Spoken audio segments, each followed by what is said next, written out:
With the news on the block. Get down. Let me clear my throat. Oh, that's better. That's better. Somebody pass around the offering. Since I'm always preaching on tracks, you feel me? I'm about to get paid for it. Sermon of the day. You right where you supposed to be, baby. Informant, that information for me. Important you get a portion of fortune pouring. Confession, fortunately, blessings on now they snoring. You mellow, so focused on scoring. Got your underperforming. I never expect something, never assume nothing. Judging me for my past, but that's why I'm triumphant. I don't demand, I know where I stand like engineer hands. Watch how my life pans. Cut that game plan. Show out like a jotter. Pop out like a cutter. Telling the quick rock, skipping the court, squares like hopscotch. This gonna be my mood to my beat drop. Putting my boogie shoes in my diddy boots. Ain't no stop. I'ma make the rest of my life live. Yeah, I'ma make the rest of my life live. Gonna make the rest of my life the best of my life. Yeah, I'ma make the rest of my life live. I'ma make the rest of my life live. Gonna make the rest of my life the best of my life. Congratulations on the celebration. I know I'm dope without a need of a validation. No congratulations on no celebration. I know I'm dope without a need of a validation. Yeah. If having hope is dangerous, call me evil Knievel. You leading on the wrong side, living with pens and needles. So lethal, made Shane Black wanna write a sequel. Cause I snuggle my dream till it's seen as illegal. And I still probably will, cause I can never give up. I got my goals calling me, how could I never?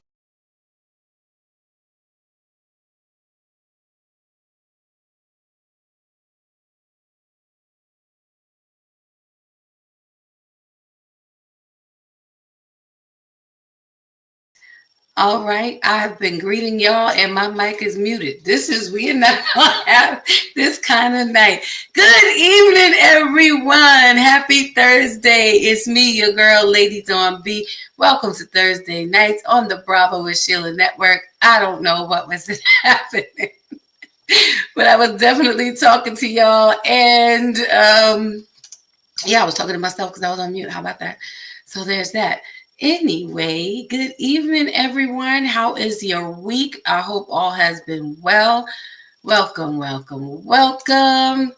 And we are going to have a really good show on tonight. I am trying to get myself together, so y'all bear with me as I do that. But anyway, it is good to see you all. Cannot believe that we have made it through. Yes, I was muted. I sure was. Y'all could see my lips moving, couldn't hear nothing, right? That tells you the kind of day I've been having. Been that kind of week, but nonetheless, we're glad that we are making it through the week, right? It's another great Thursday night here on the Bravo with Sheila Network via YouTube. So I want to thank you all for tuning in on tonight. Please like, subscribe, and share. Sharing is caring. It is what we say, free 99. Just hit that little thumbs up button. You know, the thumbs up, hit that. It helps to push us in the algorithm and helps to push this great content that we come on here to share with you out into the streets, into the nations, so that other people can hear and be a part. So again, thank you for joining us on tonight. Can't believe we are in the second week of December, getting ready to go into the third. The year is almost over, guys, and I am so excited. It's been a good year. I can't say that it has not been. It is naturally full of its own adversities, its own challenges. But nonetheless, guess what? We made it. We are here, and we are getting ready to wrap up the year. All right. Okay. So again, welcome to Thursday night with me, your girl, Lady Dawn B, here on the Bravo Sheila Network. Please like, subscribe, and share so that other people can join in this great conversation. The month of December, we've been having, we've been kind of focusing on relationships. We've been doing that a lot lately, but I think that that's important as we end this year and go into the next year. As you know, here on the Bravo Sheila Network, we are not a Christian-based network. However, those of us who do participate on the platforms are believers. So with that being said, we do, however, respect, honor, give way to, and appreciate everyone's thoughts, feelings, and opinions, no matter what they are, no matter what your moral compass is. We do appreciate them, and we look forward to you sharing and chiming in with us. With that being said, everyone's moral compass may be a little different. So we do pride ourselves with the number one rule here, which is respect. So we ask for everyone to be respectful in the comment section, um, as we converse. So we look forward to having a wonderful conversation with everybody on tonight. So what else do I want to share? I'll get our announcements out in the beginning. As well as every Thursday night, I am on here with you guys at 7 p.m. Eastern Standard Time. We also have Monday nights with my girls, my sisters, my fellow podcasters, and my writing group, my writing mentors, Coach Pache and Dr. Elaine. They come on Monday nights at 7 p.m. Eastern Standard Time with Monday Beyond the Mic. So we ask that you would join us on that night as well. Now, if you do by chance need some spiritual guidance, some encouragement, maybe a little word of prayer, whatever it is that you need, we are full service here. So you can go right across the street. Either way you want to go, it'll get you there. Over to the Sheila Ingram Ministries Network. And over there, we have every Friday, we have the Women of Grace who come on at 11 a.m. Eastern Standard Time. And that is composed of the Queen Bee of the Bravo with Sheila Network. I call her my Auntie Bravo. She is the personal pastor, Sheila Ingram. And we always salute you. Thank you for allowing us to sit in this captain's chair on Thursday nights. We do appreciate the space that you yield to us. And additionally, she is on over there on, Pastor Sheila is on everywhere. She's on there, always dropping some gems somewhere. But if you go over to the Sheila Ingram Ministries Network, you will find her over there sharing the word on Fridays at 11 a.m. with her fellow sisters, who is my mom by birth. She pushed me out. I'm her 404. Pastor Rosa, who comes on Tuesday mornings at 10 a.m. And also joining them on Fridays is Reverend Jenny. I call her my auntie gangster. So go on over to the Sheila Ingram Ministries Network channel and you will get some good word over there. All right. So we have it all. We have it all. We have it all. So tonight we're going to be having relationship talk with special guest. Well, actually, he's not really a guest anymore. He's just a part of the team. And our Thursday night squad will be falling in shortly as well. But tonight we're going to continue our conversation. In the past, last week we had part 2 of Can a Cheater Really Change? That topic got a little heated, got a little tight. We hit some bumps in the road, not really bumps. We hit some spots we had to sit in for a minute. And so we coming back this week and we're having relationship talk. And we're just going to have some open conversation. We brought up some good points about men and safe spaces. So one of the things we're going to be talking about tonight on relationship talk is with Coach Claiborne about his book called His Lap, Her Safe Place, as well as his other book called The Huddle, which is a book on marriage and how to win in it. So we're looking forward to him coming and sharing with us on tonight. He was on last week. We have had like the month of December just been great because we've had just an open forum, everybody coming on and sharing. And I appreciate our Thursday night squad also very much. So before I start to bring them up and we can start this conversation, I just want to greet the people in the comment section on tonight. And if you are in the silent section up in the expensive seats, I do invite you to come on down to the comment section. I promise you it's safe here. Just come on in, say hello. Let us greet you properly. We are glad that you took this time to share with us on this evening so that we can have great talk, because that's what it's about. This is about us having real talk with real resolutions, open communication. We are not here to convict nor to convince, but we want to build up better relationships with one another. And we do understand that that begins with building up the best relationship that we can have with ourselves. When we are solid within us, we show up so much better for so many other people who are connected to us. So Let's see who we got in here on tonight. We have the greatest moderator in these streets to ever do it. None other than Nay Kenya is in the building. Love you so much, beautiful. Thank you for always being in the house and on time in the space. If a Nay ain't here, something ain't right. So we're glad that she is here tonight. And again, those of you who are watching in the silent sections, please come on down, say hello, let us greet you, and just hit that thumbs up button, like, subscribe, and share. And we appreciate it. So, oh, look who is here on tonight. Blessings all. He is the person we know and love. He is the Sir Vaughn Invisible Man, Eric, saying blessings to the people. And I'm just going to bring him up to the stage tonight. I'm just going to bring him up right now. Hey, Vaughn, Eric, how are you doing tonight? I'm doing well, being blessed by the best. Okay. And it's on being up on the panel once again with Miss Wisdom of the World, who teaches and loves nourishing and serenading the world with her words and wisdom and knowledge. Always a pleasure. Thank you. Who you talking about? Who you talking about? You know what I'm talking about.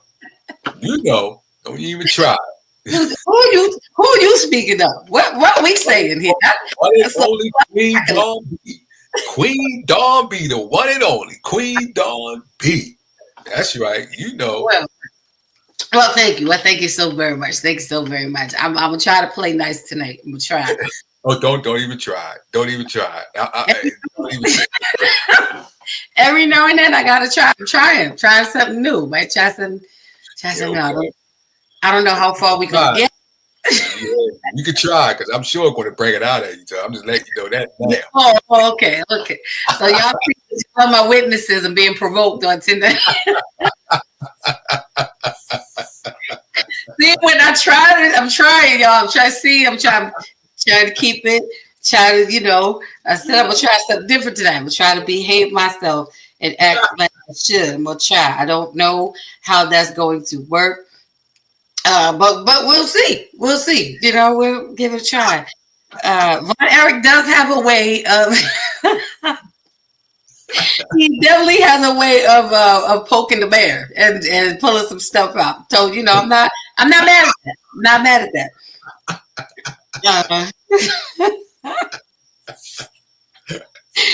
I promise you. See, we've been cutting up for a while, y'all. So y'all have to, I would say excuse us, but if you've been tuning in, you already know how this goes. I'm just saying I'm going to do my best that I can for a little bit to behave on tonight and keep it together. I don't know how it's going to work out, but at least, like I said, I tried. We all know at 30 something happens. It just genuinely organically happens. So we'll see. We will see.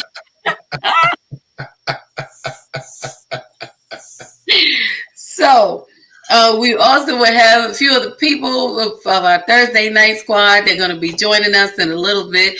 They're running a little bit behind. That's okay, but we're here. So we're going to go ahead and get this conversation started tonight, and we will just fold them into the discussion as they come. So I want to recap a little bit about what we've been talking about over the past few months, because we started a whole movement back in September. We started talking about cuffing season, which I think was triggering, but in a good way. We were talking about cuffing season and what it was about. It's a time between late October or beginning of October up until sometime until after Valentine's Day, around that time. And that's usually the time where people start looking for temporary relationships, so you have a little someone to cuddle with, a little extra warm body next to you during the winter time, those cold months, because we know that the winter can bring different things out of people. It definitely can change our moods. A lot of people suffer from seasonal depression because the sun is not out as much. It's cold. The atmosphere makes a world of difference. Do you agree, Von Eric? Do you think is your mood better in the winter or in the summertime? Both. It does. I would say summertime because I like the heat. So I would say summertime. I'm afraid of the cold. Oh Lord, now he's scared of the cold. Actually, I don't really blame you because I am too. I'm a little bit afraid. I don't care how much I bundle up. It's still I don't want to have to do it. I don't want to do it. And a lot of people are that way. You know, we don't get to go out as much during the winter. We don't mingle as much during the winter. Everybody just wants to get in and get home. So those changes in atmosphere and in activity can bring on depression, can bring on loneliness, can open you up to looking for social stimulation in different ways. And it's somewhat can make us vulnerable to just kind of accept or settle or explore some different options that we normally may not during the other seasons. So we were talking about that, and I was saying, you know, listen, big girls beware, okay? 2X and up, check on your friends, y'all, because you know, this is the season. You know, we become real popular during this time, you know, because the extra fluff that we have. That's true. No, yeah, I can see that. That's true. Up on you now. No, bro. So I say, check up on your fluffy friends. Make sure that they not. That's the time that it starts is in September, so that by the time October comes, you'll be thinking that you are in a whole full-fledged relationship because people will pursue you with their everything. They really will. And people don't cover seasons, but it is a real thing. And I think some people don't even realize how they change during that time to even start pursuing a different type of a person. So we started there, and then we got into even deeper conversations about relationships. In November was a great month. I don't remember everything that went on November. And it's just a few weeks ago. Well, it was the greatest month that there ever was out of the 12, because, you know, I'm in my Grace Plus Grace. So I know it's December now. I'm sure my mom is watching. She's going to say something. But but we really wanted to recap a little bit. And in December, we got into a conversation about, I think at the end of November, we got into a conversation. We ended the month with, can cheaters change? So we were talking about the integrity of relationships and what cheating does to them, how that comes about. And we had a dynamic panel, and our host, not our host, but our guest. Well, he's not really our guest. I'm just going to call him our Thursday night resident expert in the relationship area, has actually popped in and joined us, and I'm going to bring him up in a moment. But we started talking about the different aspects of cheating. And actually, that topic was Von Erich's subject to begin with. So he started this whole chain of events that's going on, being the trouble. Oh my goodness, you're going to point it straight to me. Absolutely. But it was a good question. It was a good point, because a lot of times, depending on which side of that scenario of cheating that we're on, our answer will vary. Because we're on this side where we're the ones being cheated on, we would be like, no, a cheater can't change because he did this, and that, or she did this, and that, because that's the way that we will forever see them. Because that's the moment of life that was bookmarked. You know, it was a pivotal moment. It was something that happened that caused the pivot in the relationship. So whomever was the one who got cheated on usually does not believe that person can change. However, when we're on the side of being the cheater, we're like, sure, we can change. Who can't change? I can't change. I may want to change, you know. So we opened up those conversations, and Coach Claiborne brought up a good point.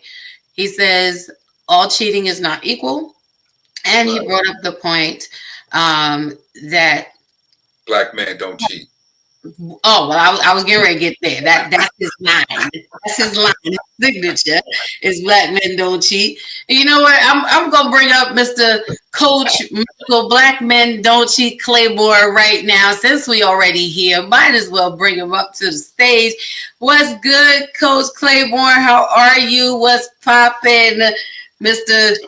Black Men Don't Cheat? What's that's right. Black men don't cheat. Absolutely, that is correct.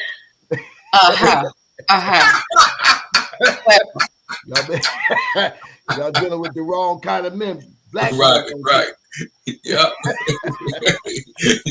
Right. Oh, kind of tomfoolery this happening. Are you kidding me? Yeah, We absolutely. Don't do starting that. already. We do Uh, that. Yeah. So we were just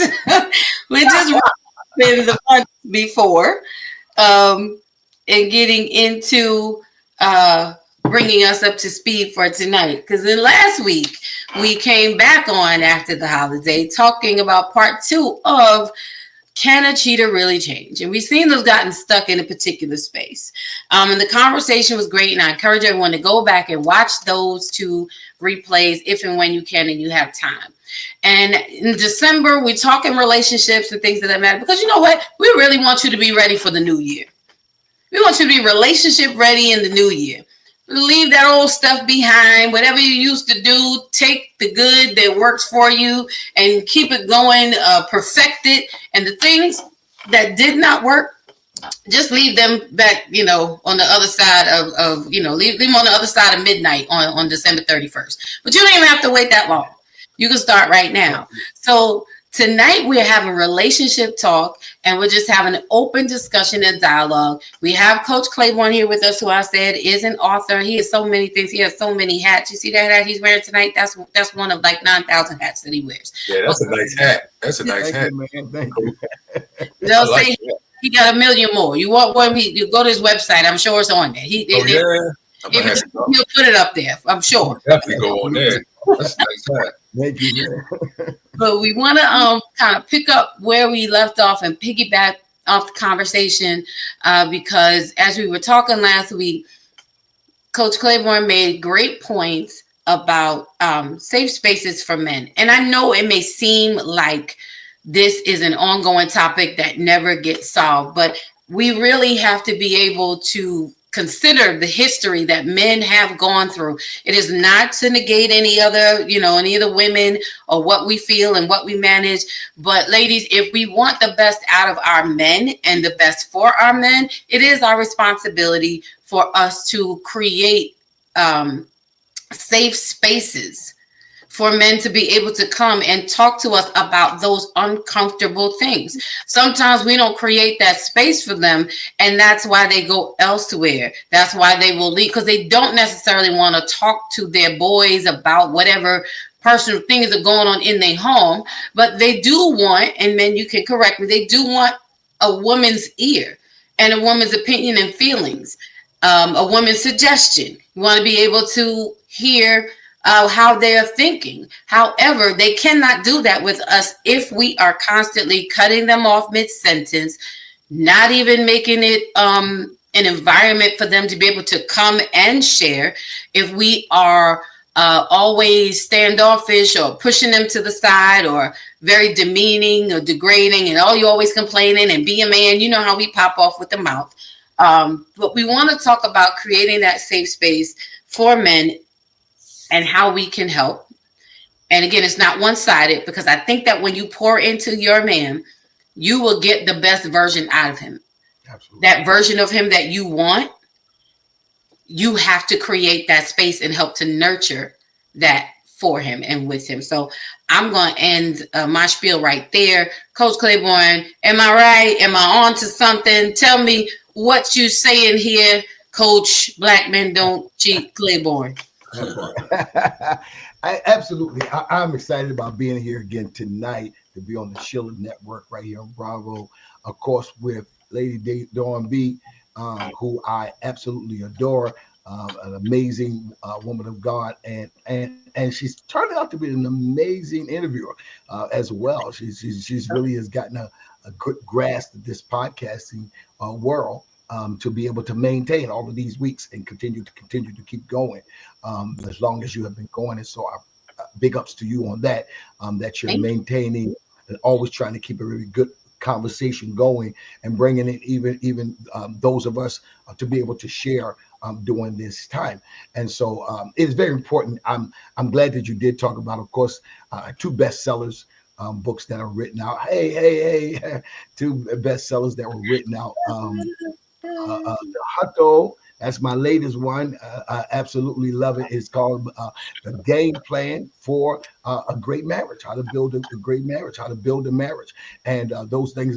But my number one, my first book, which is now 4 years old. I wrote a book. I started writing books not because I wanted to become an author. I started writing books because of the passion of what I have. At the moment, I had went through a divorce and we had walked into the pandemic.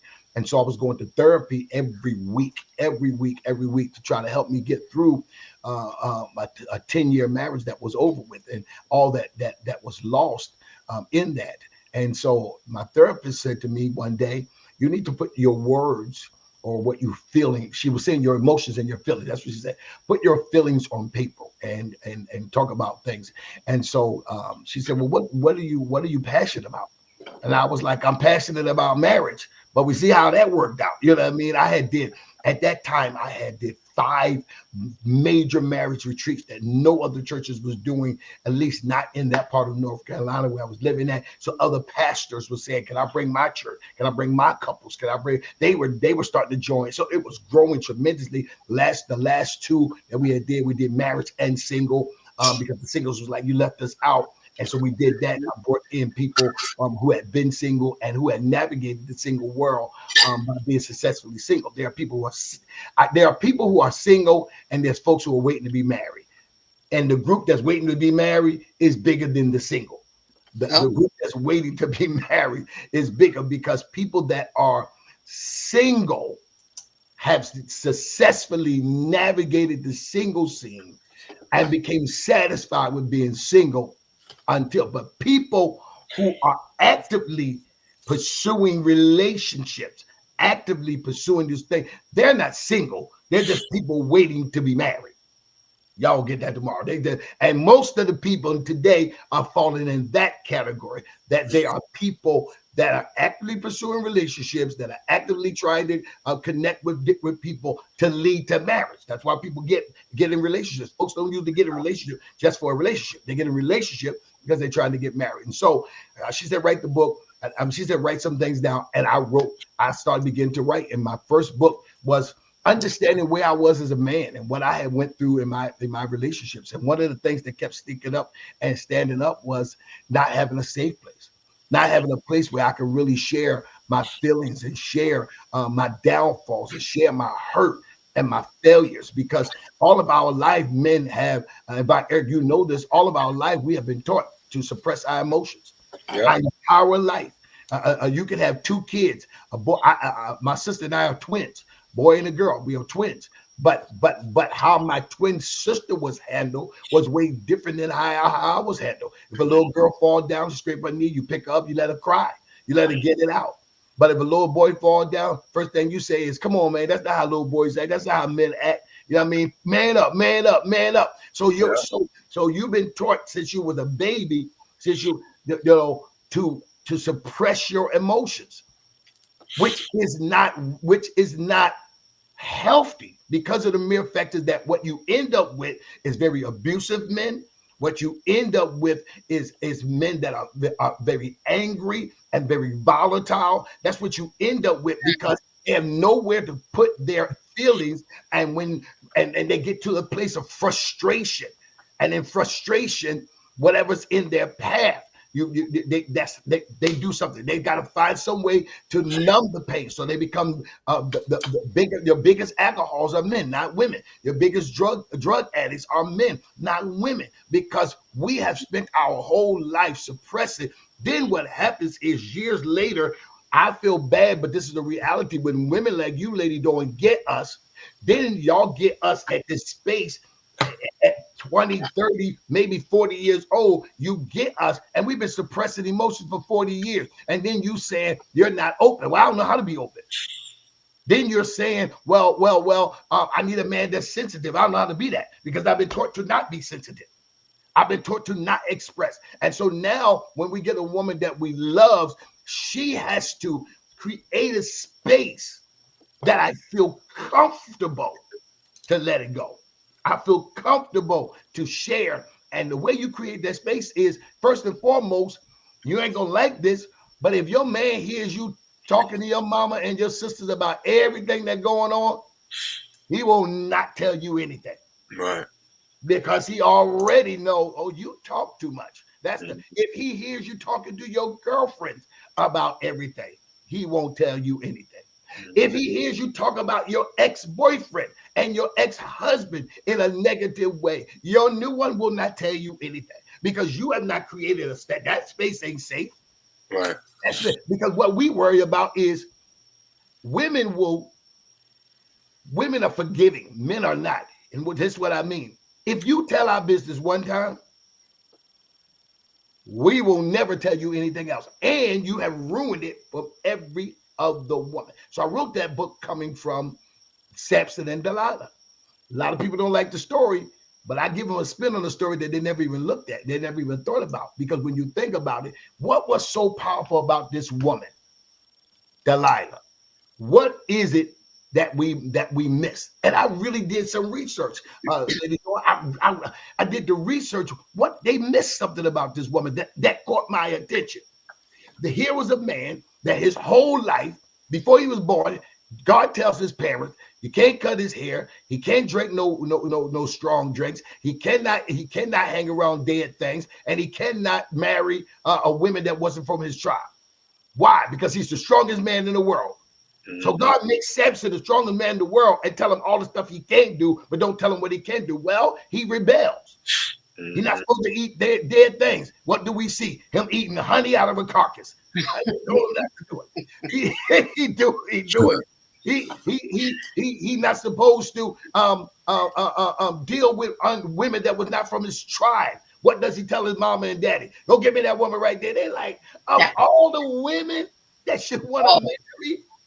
You want to marry? She's not even one of us. She's an idol worshiper. I want her. Okay, so they get her. But then looks what you start seeing. Here's what you see is the little levels of rebellion. He's rebelling to, why do I always got to be strong?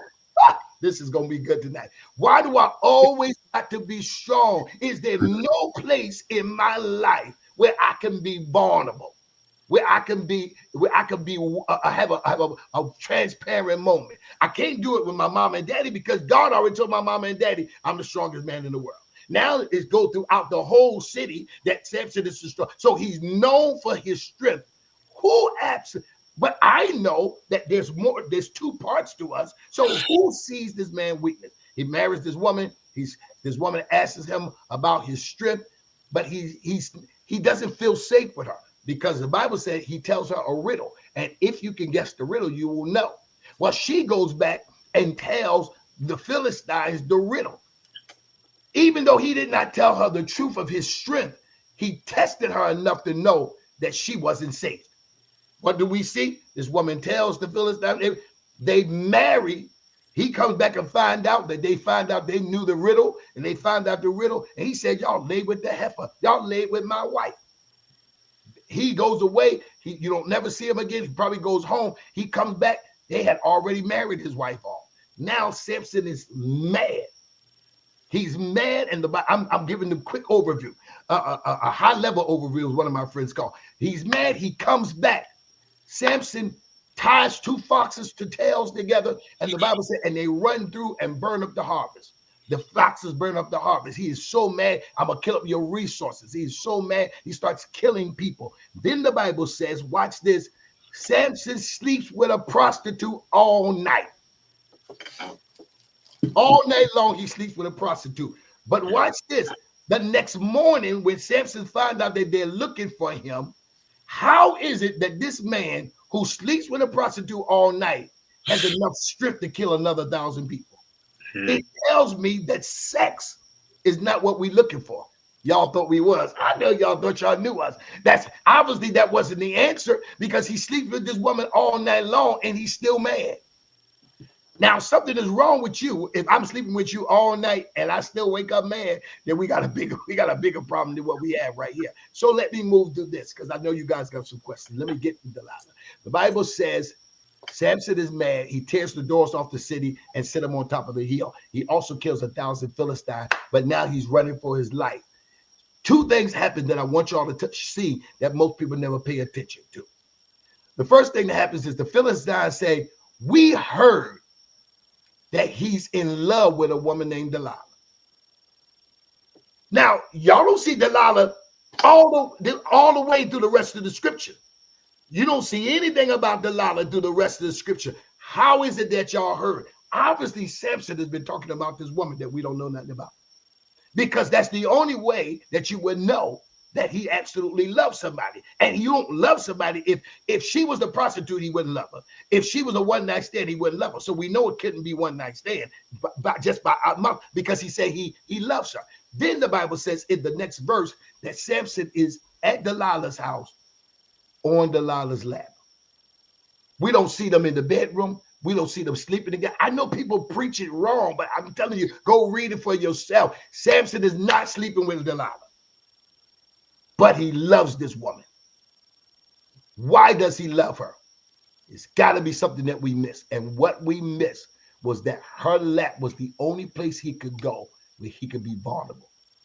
He's running, so you probably could see fear. He's scared. He's running for his life. And how strong is your lap, Lady Dawn, that makes this man fall asleep when the enemy's trying to kill him? That is the lap that a woman wants. When the world is coming down on your man, you want to have such a safe lap that your man can come to you and pour onto you and tell you what he's dealing with, tell you his emotion. This woman, Delilah, he's at her house and he's fast asleep to the point that she's got to wake him up. Now, everybody said, well, prophet, but wait a minute, Bishop, but wait a minute, Coach Claiborne. Look what she did. Okay, let's get to how she got where she was.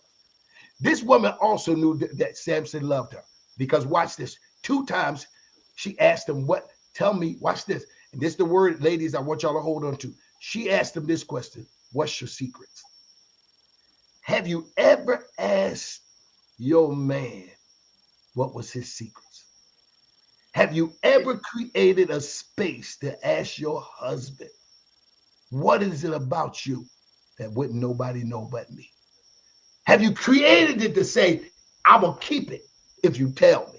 Do you know, as the guys from the hood say, that girl right there can rock with me because she know where the bones is. Can I tell you where the bones is? And you'll never dig them up. You'll never tell nobody. You'll keep it just between me. And most women have never asked their man. Go ahead, Lady Dawn. I see. You talking good. You talking because you said so much already, and I don't want to skip over anything. And I want Eric to jump in as well. I number one want to greet some people in the comments. Like, subscribe, and share, y'all. We got the relationship coach, Black Men Don't Cheat, Claiborne with us tonight, along with Vaughn, the mystery man, Eric in the building. And I also am going to bring up, because I am not by myself. Nope, I'm not, ladies. We got some teamwork happening here. She was with us last week and she is back again this week. She is my sis, Lady Risha Epps is in the building. How you doing, sis? I'm doing well. How are you? Good. You're looking well. I love it. Thank you for joining this conversation on tonight. We're going to get into the mix, and I'm going to just greet a few people, and I want to touch on some points, Coach, before you even get deeper, because just the surface alone, y'all, if y'all enjoy what you heard so far, I know it's stirring the pot, but just tell them go deeper. We're going to go deeper tonight. Let's see. We got Lady Michelle Roach in the building. She said, good evening, Lady Dawn B, and all good evening, Michelle. Thank you for tuning in. We have Tracy Simmons, who's here on tonight. Thank you for joining, Tracy. She says, God bless. She also said that communication is key. Michelle Roach sent some fire emojis. You was commenting on so much stuff, sir. I don't even know what comment it went to. It don't even matter. Everything that you said made a difference on tonight so far. And they says, powerful.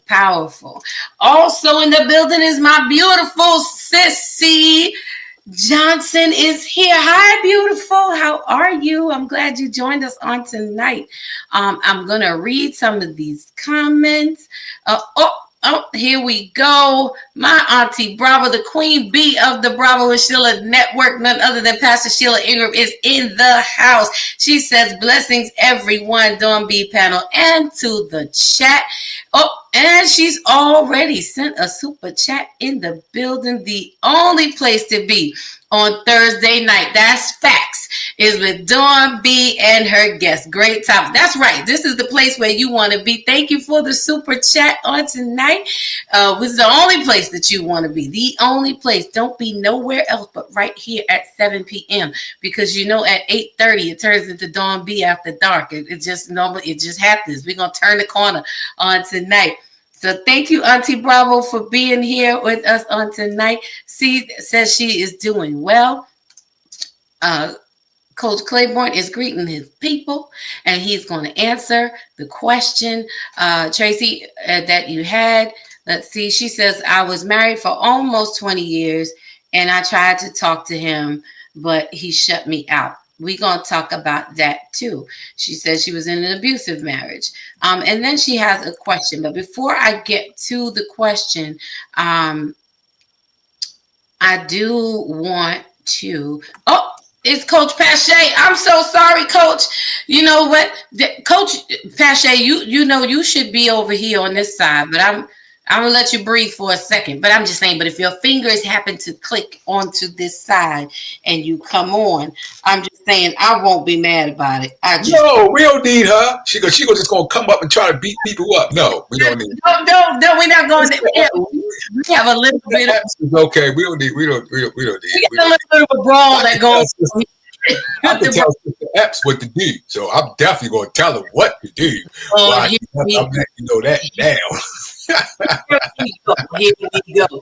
So, she better get right, get herself together. Oh Lord, help us, Jesus.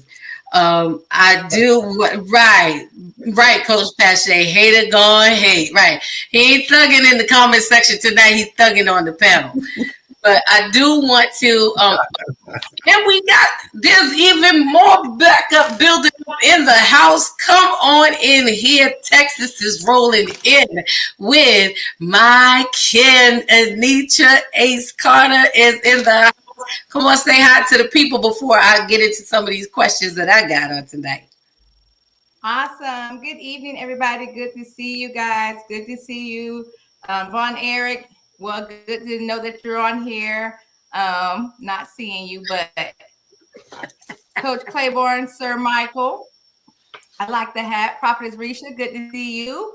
And of course, Lady Dawn B, my kin, good to see you. And everybody that's out there in virtual land. Let's go. Let's go. We gonna make it happen on tonight. Yes, we are. So, Coach, you gave so many good points and perspectives. I got to put my glasses on now because I got to make sure I'm reading my notes right. But I had some questions that I think that, also will help some of us. As you were talking about creating that safe space for the men, to have, like you said, Delilah created a safe space for Samson to come and to share and to be comfortable. You mentioned that, she did not, they may not have been sleeping together, which just let us know that, sex is not as we would believe. As men say, we just have to take your word, because sometimes your words and your actions don't always match. But if y'all say that that's not what y'all want, then we didn't say we didn't want it. No. That's not the only answer to when we need to break down. Well, we absolutely want it. Okay, all right. Did I what is she talking about, man? Eric, nobody said that. That's not all that y'all want, but a lot of times that's what men lead with, or that's where the pressure comes in. But we're gonna save that for after 8:30. We're gonna get on the that's a below that after 8:30. But my question right now, it is loaded. It is loaded. I gotta get to the after hour till the sun goes down. Then I'll ask that question. But while you're talking about creating that space, in reality, today, like you said, if a man finds out that a woman is talkative and shares information with other people, you are reluctant and hesitant to share with her anything. Okay. when you do come across a woman that you don't experience that with, that you don't find she is a gossiper, that she's sharing information loosely and all of those things, and you are trying to create that space for a man to come in and be safe, because trust is very important. Trust is key. My question is, because a lot of times women, we are starting to or attempting to make those safe spaces with men, but the resistance is not always on our side. A lot of resistance comes from you as men because of the prior disappointment that you experienced with the prior woman that you were with. Correct. She violated your trust. So then the woman who is showing herself trustworthy now has to fight with your past. Correct. And trying to convince you that this is a safe space, no matter how we show up, no matter how we accommodate, no matter how we could do everything that is opposite of what you experience. So sometimes, the ladies, you know, you can nod your head, let me know, say it in the chat. Sometimes we will intentionally do as you shared with us, whatever your past experience is, because we don't want you to repeat that. Right. We don't want you to bring that here. None of us want our past energy in our relationship space, because if we did, we would stay where we were. Right. So it is a difficult challenge for a woman to fight with the past disappointments of the man that you're currently dealing with, that you're trying to create that space for. Like, you can only do but so much. So there has to come a point, and I'm sure Samson just said, just like you say in the book, you know, Delilah wasn't the first woman that he was ever with. He was with many. It's just who he chose because she provided something different. Yes. But men also have to get to a place where you are allowing yourself to be present in the space that's now being created for you. Like, do you understand what I'm saying? Like, you know, The hard part to that is this. Remember, you're up against years of suppression. You're up against years of suppression. So now, see, telling a man that you're a safe place is not going to work. no, but when you show Remember, you can't show me a safe place unless you know what a man needs as a safe place. See, what women do, and I've had them do this to me, you create a safe place that a woman wants. You create it because you're thinking from that perspective. Versus, see, women's safe place is conversation. That's why there's certain called women group, women's circles. You guys got and I hate it for us men because you guys have a plethora of places to pour out. We don't. Even amongst our friends, here's what a safe place sometimes looks like for our friends. I may be venting hard. Like, I don't care. And my boy is allowing that to happen. But if I'm venting hard to you, you trying to find a way to calm me. You trying to find a way to allow to. All right, baby, wait, but let me no. All right, let me give you the movie, because Anitra like it when we do the old school movie. Let me give you the movie. Do you remember Boys in the Hood? Mm-hmm. You remember Prophet Risha? I'm so used to saying it that way, but you remember Risha? Do you remember Cuba Gooding's character with Nia Long? Mm-hmm. When his boy gets killed, he wants to retaliate. Watch this. He runs to Nia Long. He's throwing blows in the air and everything. She doesn't try to stop that until he can't take it anymore. And when he breaks down, she's there. Watch this, with no conversation. You don't hear her say nothing. But she holds him, and he knows that this is a safe place. She didn't judge me in this spot. She doesn't look at me like I'm crazy. She doesn't try to fix this place. She doesn't try to answer me in this space. She allows me to be as aggressive as I am. All that whole scenario. But what happened is, prior to it, she had already created that space. prior to it, she had already showed that she was the home girl. She had already showed that he could, like, because prior to that, remember, he talks about his mom's situation and he talks about his dad to her. And she doesn't do a judgment. So she creates this space for him that most people, and now they're gonna go back and watch the movie because they would never see it this way. But because I understand how bad it is for men to need this safe place, if you go look back at the movie prior to that, he talks about what he's dealing with his dad, and she says, I understand. She what he's dealing with his mom, she starts to create it slowly, but he doesn't really see how safe she is until he's at this broken, vulnerable place. And she doesn't judge him.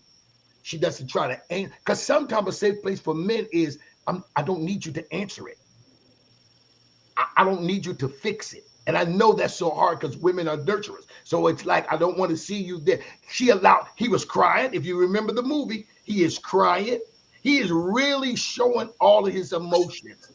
And this woman allows him to have that safe space.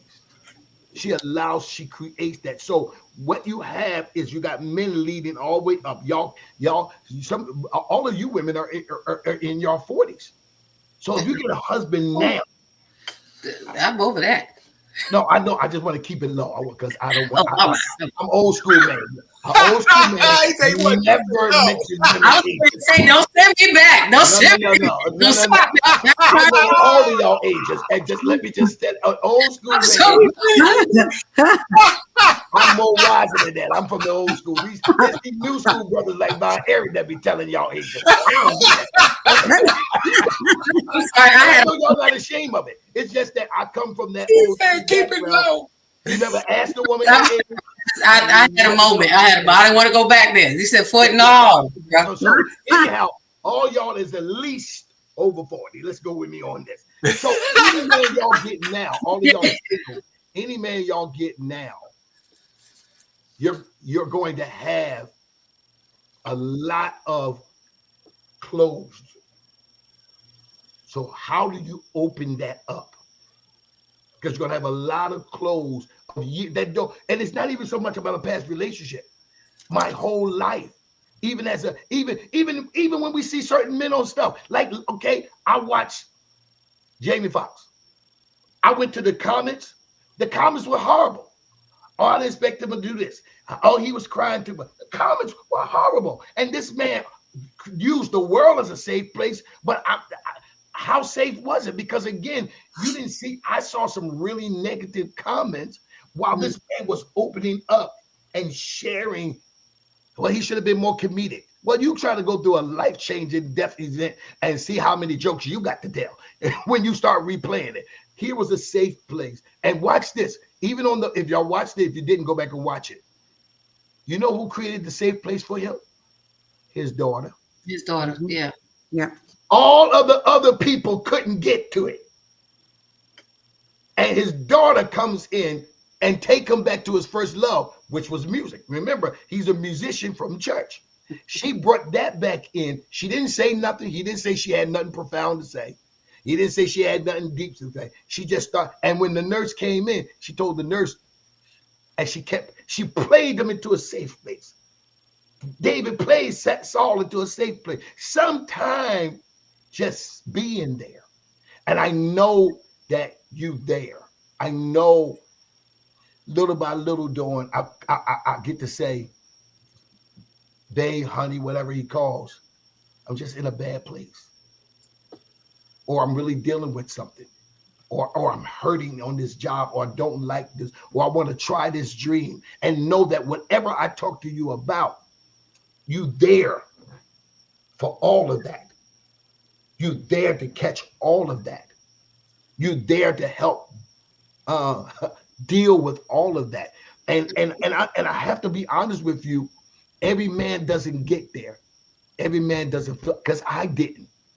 As much as I talk about this safe place, can I be 100% honest? Up until this point, I've never I have safe places. My BFFs, some of my best friends, there are some people that are safe places. But have I ever been totally married to a safe space.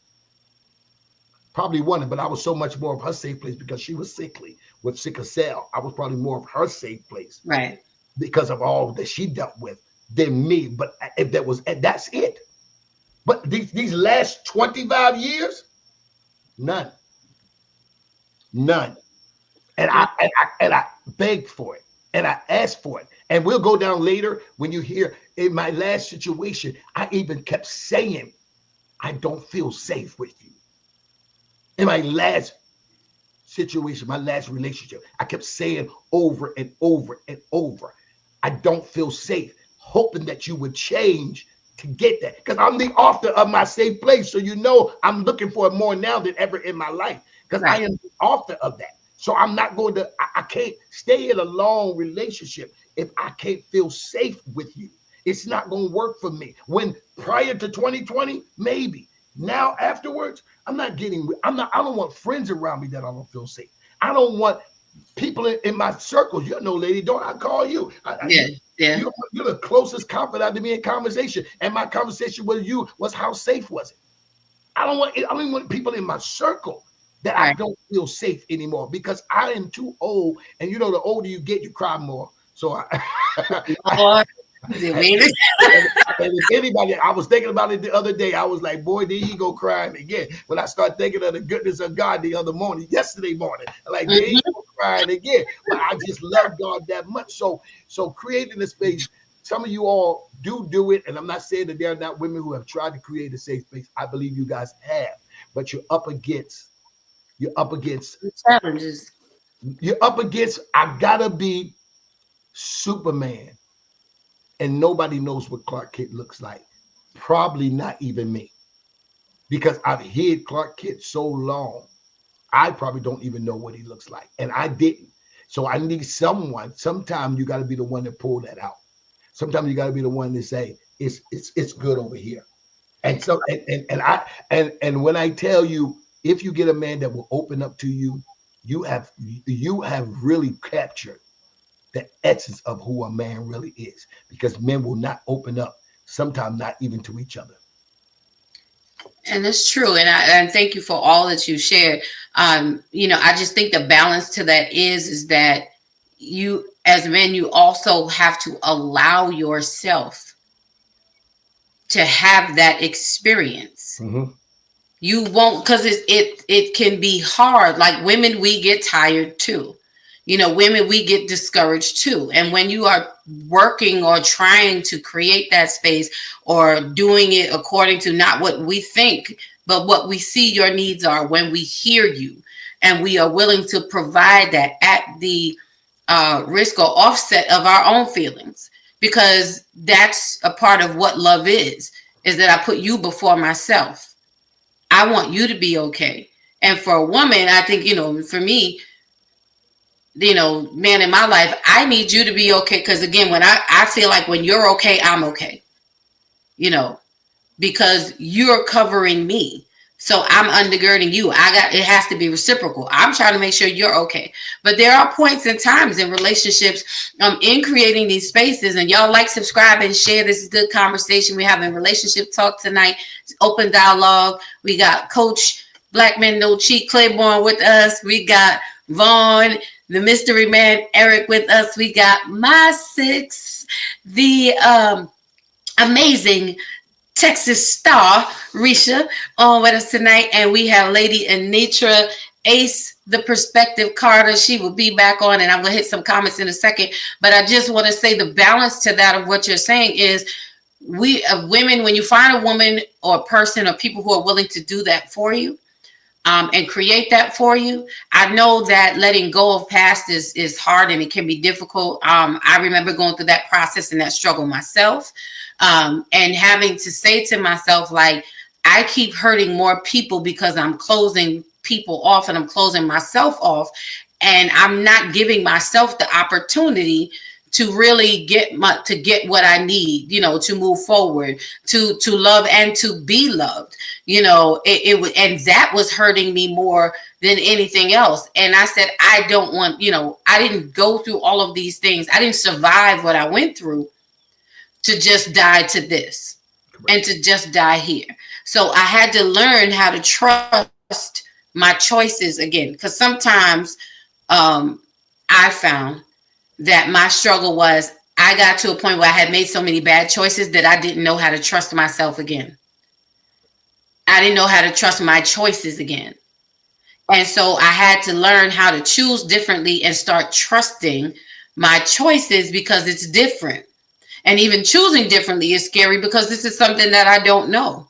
And it's something that I'm trying out. And so I got to go step by step. But I had to be willing to face my fear of being wrong and build up my confidence in myself again, to know that even if I am wrong, at the moment when I realize that, I know how to exit.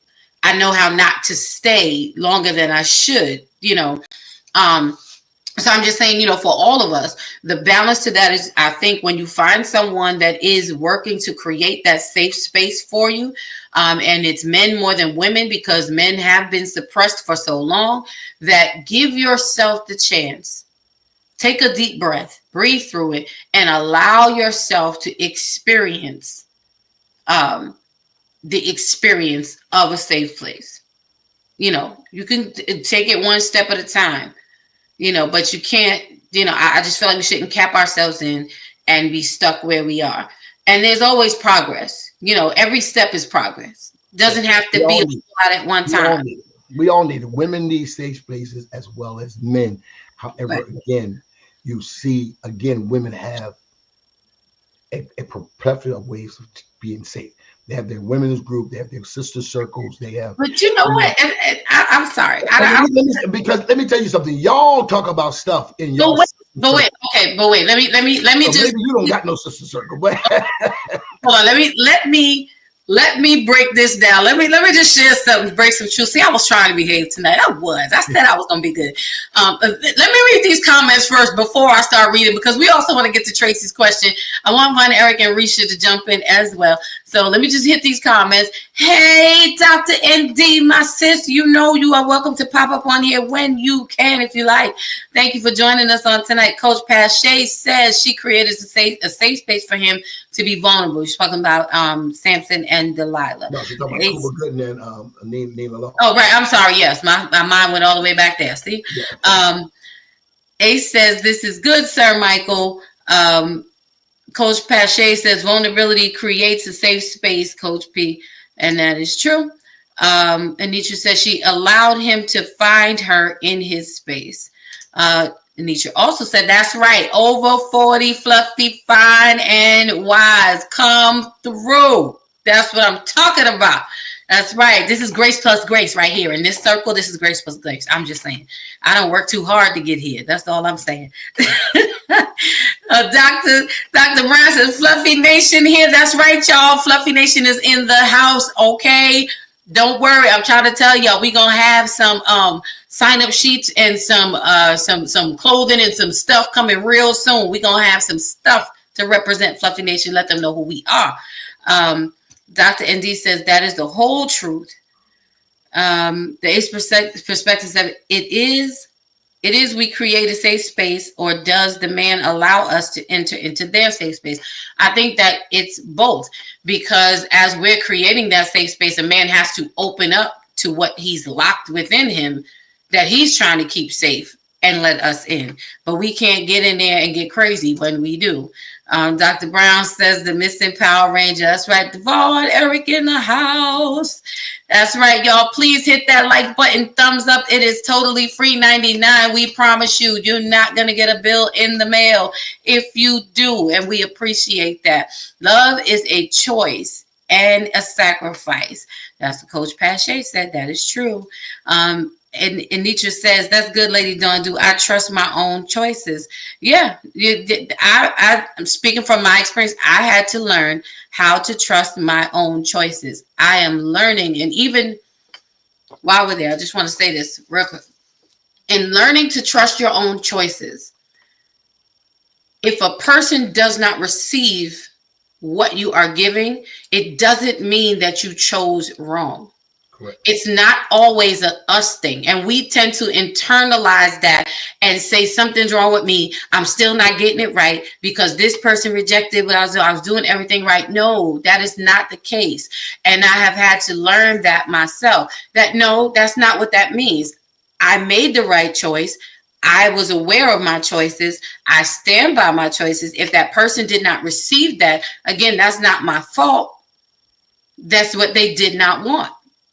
So I have to learn how to, I don't even want to say you don't cut your losses. I don't believe in regrets. I believe in lessons learned, because I don't regret anything that I've done. Not a thing, because everything I've done has led up to who I am today, good, bad, and indifferent. So I will take my lessons learned and move forward in love, still loving that person, still loving those people, male, female, whatever, but understanding that I can't allow how someone responds to how I'm showing up be the bigger voice that makes me change or doubt myself. Because then you're not being confident in you, you're allowing other people to guide your confidence. So I just want to share that. Mom, Pastor Rosa is in the building. Hello, Mommy. Good evening. Thank you for joining us. I'm 404. I'm sorry, y'all. But, I get excited when my mama shows up. Happy birthday again. She turned 80 on Saturday, and we had an amazing time celebrating her. She is awesome. Awesome. And I love her. She says, I think people open all the way up out of their need for love before they know if the person they are involved with is even aware that they are supposed to be a safe place. That's true. I think sometimes we learn as we go along, and we have to be willing to slow walk it, one step at a time. We don't always have to jump in 2 feet first. We just have to take our time. And who's in the building but Lady Deshawn Beal? Hey, sis, you should be up here too. You and then Dr. ND, y'all are welcome to come join us. Von Eric is trying to gain some brownie points, saying blessings, Pastor Rosa. But we are not going to allow him to gain any more brownie points with Pastor Rosa today. So, yep, that is Big Brother Bishop that you see. You do see him. And Richard Wellington, thank you for joining us. To my uncle, to whom I am well pleased, thank you for joining us on tonight. So again, I think we just have to make sure that we are, in addition to, it has to go hand in hand. We're creating safe spaces, but men also have to be willing to open up and take that journey with you and partner in that one step at a time. And entering that safe space. And again, if you get to the point where you're starting to feel that, it's not so safe for you, then you can say, hold up, wait, or you could just, and we can exit at any time. But I feel like we have to give ourselves the opportunity. Again, I know. Do not look at it as entitlement, that you're entitled to my secrets. You can't look at it as early expectations. Sometimes people feel like, and you said something that I want to piggyback on, you got to be patient in this space, because again, you got years of what he has suppressed. So you can't get mad. You just said this, if you don't get it in the first year. No, you gotta let this build up. You gotta let it build up over time, and then he'll begin to open up. It's not going to happen immediately. I'm just going, because we don't trust that way. Men don't trust that way. Even with our guy friends, we always side-eye them like, what's up with this cat, right? So we're just that. We're always this on our P's and Q's, on our head stays on the swivel, because of always thinking. Men thinks one way different. Women are very more relaxed. They will fall back into our arms. If you turned the test and did it the other way, men struggle. I've done the test both ways. I've done the test. Yeah, I think y'all struggle because you're so expected to be the strength, like you said, all the time. All the time. We're always supposed to be that. And look, okay, now watch this. Because Lady Dawn, you follow me in the other room, and when the right one comes. Watch this. When we talk about, and you tell me, you correct me right or wrong, when we talk about a man being vulnerable, how many men and women call him a simp? True. They call him weak. How many times have you heard me fight and say, oh no, that's some disrespectful words to say about a man who, because watch this, the same tear ducts that God gave y'all, he gave it to me. Right. But before we go down that road, because again, you hitting, sir. You hitting. I'm gonna read these last few comments, and then again, I want everybody to jump in on this. I want to make sure Von Eric gets his space, Risha gets her space, Ace gets her space. And look who we have here tonight, guys. It is none other than the psalmist voice, the encounter, and the experience, aka Pastor Chris is in the building. Thanks for tuning in and joining. Von Eric says, blessings, Pastor Chris. He is having a fit in his circle without you, but he got Coach Claiborne, Black Men Don't Cheat, right next to him, helping him out. So he's holding it down for the men's lounge. You should be proud. So before we go further, Von Eric, I want you to jump in and comment on what has been said so far. And then ladies, Risha and Anitra, I want you to also comment behind him. No, go ahead. Let the ladies go first. Want to hear their I'm trying to give space. You see what I'm saying? This is a prime example. This is a prime example of trying to create a safe space for the black men that don't cheat. I'm safe. I'm safe. I'm safe, man. And what you just did the very thing that I talked about. You just I am safe, but I want to make sure. I created sure that I'm comfortable with my boundaries. That's why I said let these sisters go, because then I may have to come out my unsafety covers. Lord Jesus. But okay. Coach Claiborne, I want it on the record that this is 29 points actually for the women, because this played out exactly like I said. We created this space for the man to be comfortable, and what happens? He goes to other. The reason why I'm safe. That's the reason why I'm saying ladies first, because I am safe. You're right. You created, and I'm safe with these two women that tell them, go ahead, ladies, go ahead, beautiful ladies, go. Talk your talk. Dr. Brown said there is the missing Power Ranger talk. Yes, the missing Power Rangers talking tonight. I'm gonna talk. I just want. I'm going to hear. He's waiting his turn. Okay, so we're gonna, since he yielded, come on, Risha, come on and share, and then Anitra, you could come after her, and then Von Eric, he will grace us at that time. So for me, when I think about safe spaces for men, and it's several things Coach said that has me thinking. First, when he said that we have, as women, we have our women groups, and that's how we have more safe spaces. That's not necessarily, because what I share with my girls, and I mean, however close we are, and my vulnerabilities with them is much different than it is with my man. When he's made me feel safe and protected, the release with him emotionally, whether it's physical or it could just be a touch, a hug, the way I can lay my head in his chest and he can interpret that is different than any, I don't know, women's group, and I'm not saying we don't have those, but the space is different. That is not necessarily a safe space. It's a space. Let me say this: it can be a space of venting. It will allow us to get some things off of our chest, but that doesn't necessarily mean that it's safe.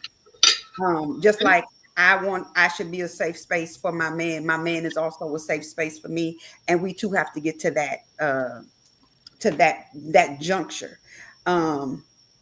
Also, you were saying like a year, like sometimes it might take a year or longer to wait for that safe space to show itself, because a man has so much that he's dealt with for so long and he's closed off, which is not an issue unless out of that closed space your actions are toxic. Unless out of that closed space, while I am still trying to be here for you and understand you, you're creating situations and distance, and And so in that situation, I don't know how long, this is just me, I would be able to stay in that, because now it's like you live your life in limbo. Do I or don't I? Do I move in or do I fall back? Do I speak now or do I hold my peace?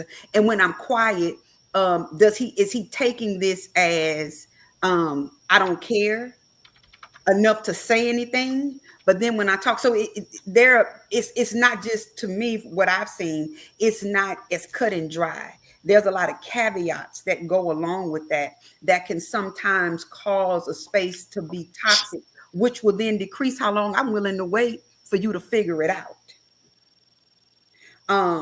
And so that's, you know, based on what's been said so far, that's kind of my takeaway. But then again, you know, going back to the Samson and Delilah thing, because it looks like a safe space and it presents itself as a safe space, that space was clearly not safe. That space was clearly not safe. Wow. Not true. Not true. Okay. Because again, you're going from what we've been taught all of our life. The space was the space was safe. The only thing that she did, which is what I'm saying from the door, she mismanaged his secrets. That is the same thing I said to Lady Dawn. When a woman mismanages a man's secret, something is cut. So listen to what I hear what you're saying, right. But because when I say mismanage your secrets and you've gotten to a space with me where you feel like you can tell me your secrets, and this is personal. I am who I am because of what I've been through. So when I share that with you, I'm sharing me. So when you mishandle my secrets, you mishandle me. Yes. And all I'm saying is, so then was the space actually safe? It was safe enough for him to come in the door.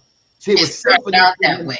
It started one way and ended another. He would have never. But she presented it like that. Her intentions was. Well, no, he would have never. It had to happen before that. You had to see the story before that we don't see.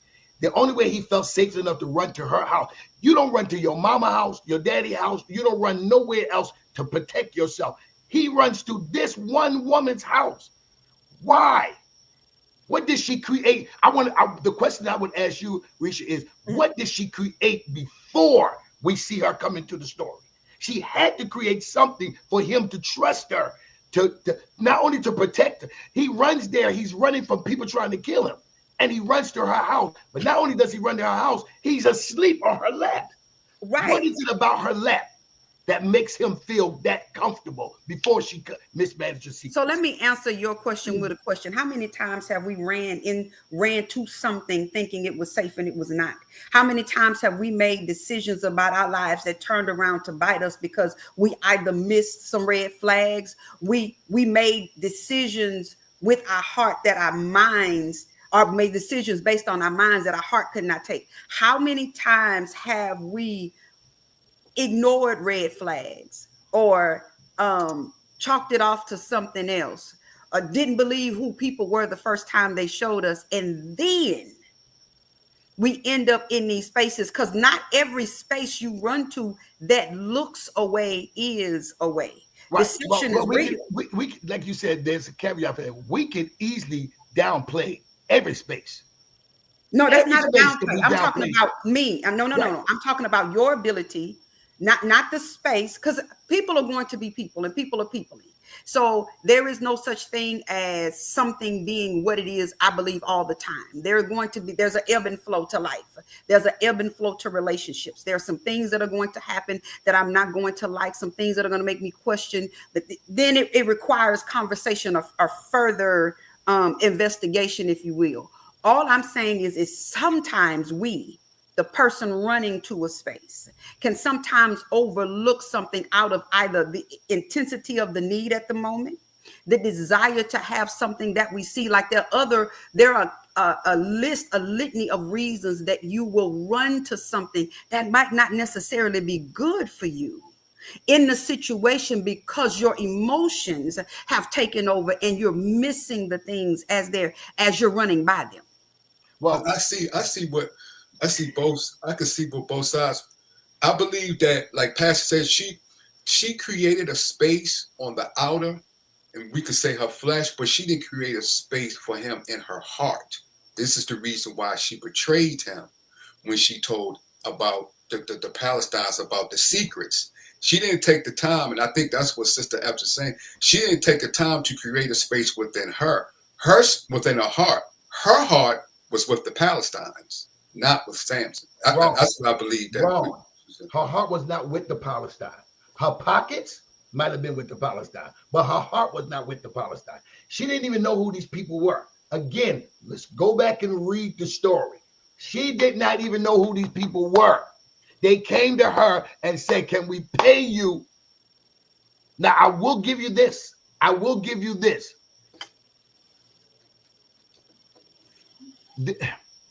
This woman was created in a space. Prior to that, they had a good relationship. Trust me.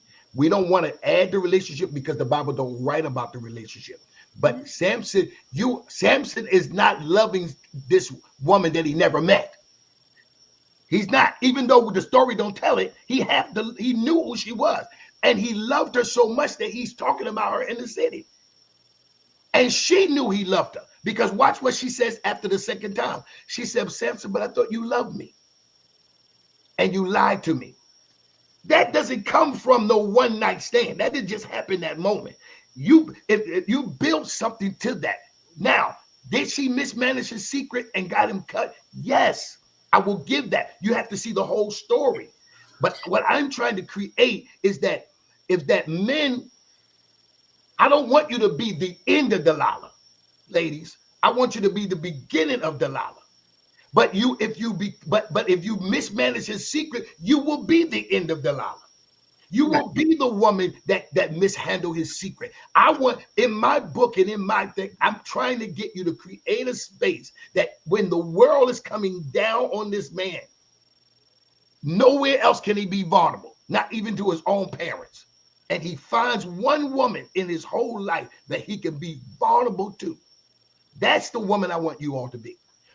Are you that woman that creates such a space that a man can be everything of who he is? In other words, everybody know Prophet Claiborne.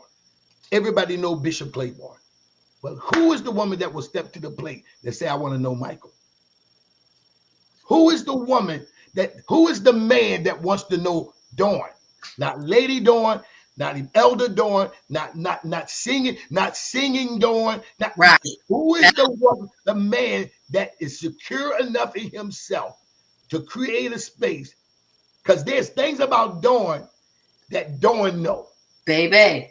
That Dawn knows. And she wants a man, because it's both sides, that will allow Dawn to just be not the worship leader. I don't want to be the choir singer. I don't want to be the commander's prophet. I don't need none of that. I just want to come home and just be Dawn. Whether that's silly Dawn, whether that's I'm upset Dawn, whatever Dawn is. And the same for men. Why I say this, and it was not out of offensive places, but I've been around a long time. And the reason why I say about y'all sister circle is that you say it's not a safe place, but that's a place that you guys can be vulnerable. You guys can either vent, that's being vulnerable. You guys can cry.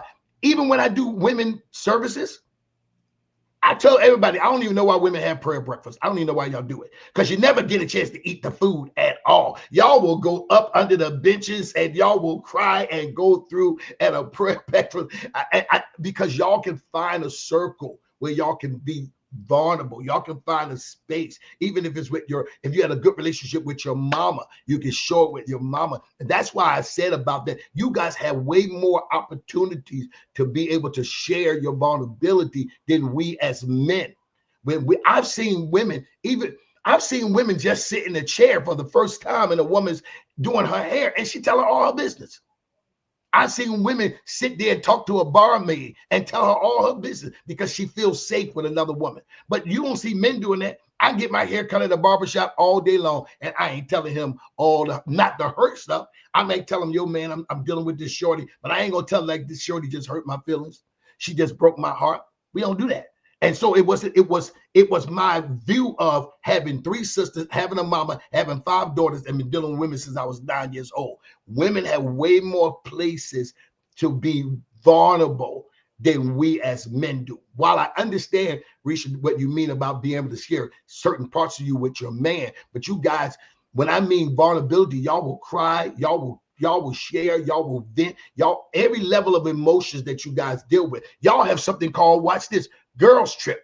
We don't got nothing called men trip. We don't have that. You guys created that. Y'all created what it is. What does y'all created what it is to have a girl's day out. Y'all created that. And I love it for y'all. I honestly, to be honest with you, Risha, I wish we had what y'all had. Well, so what that sounds like to me, and this is, like I said, this is just me and the circles that's more like companionship or camaraderie. That's not my safe. Like when I'm saying safe space, when I'm safe with, and I also believe you have to be vulnerable to be safe, but all vulnerable places of things that I share in my vulnerability is not going to be everything, because I might not feel safe. There are some things that I'm okay with sharing because I'm okay with sharing, if that makes sense. I'm okay with telling you those things, but it's the things when you talk about knowing Lady Dawn, or knowing Anitra, or knowing Reach, when it comes to those things, I have been friends with females for my best friend from elementary school, still talk to her. There are things about me she does not know. But one of the guys I was dealing with, he knows my life up, down, around, and back, because I felt safe. Now, can I tell her my stuff and I think she's going to keep my secret? Absolutely. But I still believe that's more of a camaraderie than it is safety. Okay. And again, like you said, sometimes it's who we are and how we operate as people. Some people just not that open until they're with wherever they need to be. But it's important for everyone. Obviously, I wrote the book from a man perspective because I know more men that don't have that space, but it's definitely important for both sides. I do hear women now. I mean, some of my biggest buyers were women. So I even hear women talk about, Bishop, we love this book because I'm too looking for that space where I can share. I feel like men are, for the most part, if we looked at both sides, I feel like men are more of that safe space for women, or have been, than vice versa. I feel like men have created that space to allow his woman to come home and whatever she's dealing with today, whatever happened at work, he's just be like, and he's listening. Or if she's venting, or if she has a bad, even certain things, men, we understand. If you walk in the house and the atmosphere don't feel right, you know your woman's having a bad moment. You know that this is not going to be good. A woman can have a bad moment and the whole house is disturbed. A man can have a bad moment. Most of the time you don't know he's having that bad moment, and nothing else changes. Nothing changes. Nothing changes. The father have a bad moment. The kids keep going on. Everybody's still operating. Mama keep flowing. Mama have a bad moment. The whole house seems to shut down, because we understand that's important for a woman to be able to flow as she needs to flow. Men will know that. We know, okay, something going on. Like I asked my ex-wife. I said to her, let me ask you a question. This is after being with her for years. I said, let me ask you a question. Do you not have a discernment of who I am? She said, what do you mean? I said, how come you never ask me what's wrong? Do you not pick it up? I can walk in the room. I can be on the phone and know something is going on with my lady. I can just be on the phone. Something is in your voice. It's something. The way your voice sounds tells me something is going on. You can get in the car, and the way your energy comes in tells me something is wrong. What's wrong, baby? Even though y'all lie to us, y'all will say nothing. Like what? What do you mean nothing? Y'all will tell us nothing in a minute, when you really probably should say, I don't want to talk about it right now. I guess y'all getting a little better with that. But y'all favorite line is nothing, and nothing. Ask any man, ask Von Erich. Nothing from a woman means it's something. That's not Bishop. I love you. I love you. I love you. I've been taking notes over here. All right, Doc, what's happening with you? Let me address the missing Power Ranger. Sir, can Oh, we see Lord your face? The missing Power Ranger. Okay, I know I've been missing. Bless you, Rashida. Hey, sissy. It's time for me to make a run in Texas. I don't know if they ready for me, but I'm Come coming back. on. I'm waiting on you. So, Bishop, I love you, and I definitely do agree with a good portion of what you said. But there are some things I have to kind of not come against, but I think that we need to understand the time and the people that we dealing with.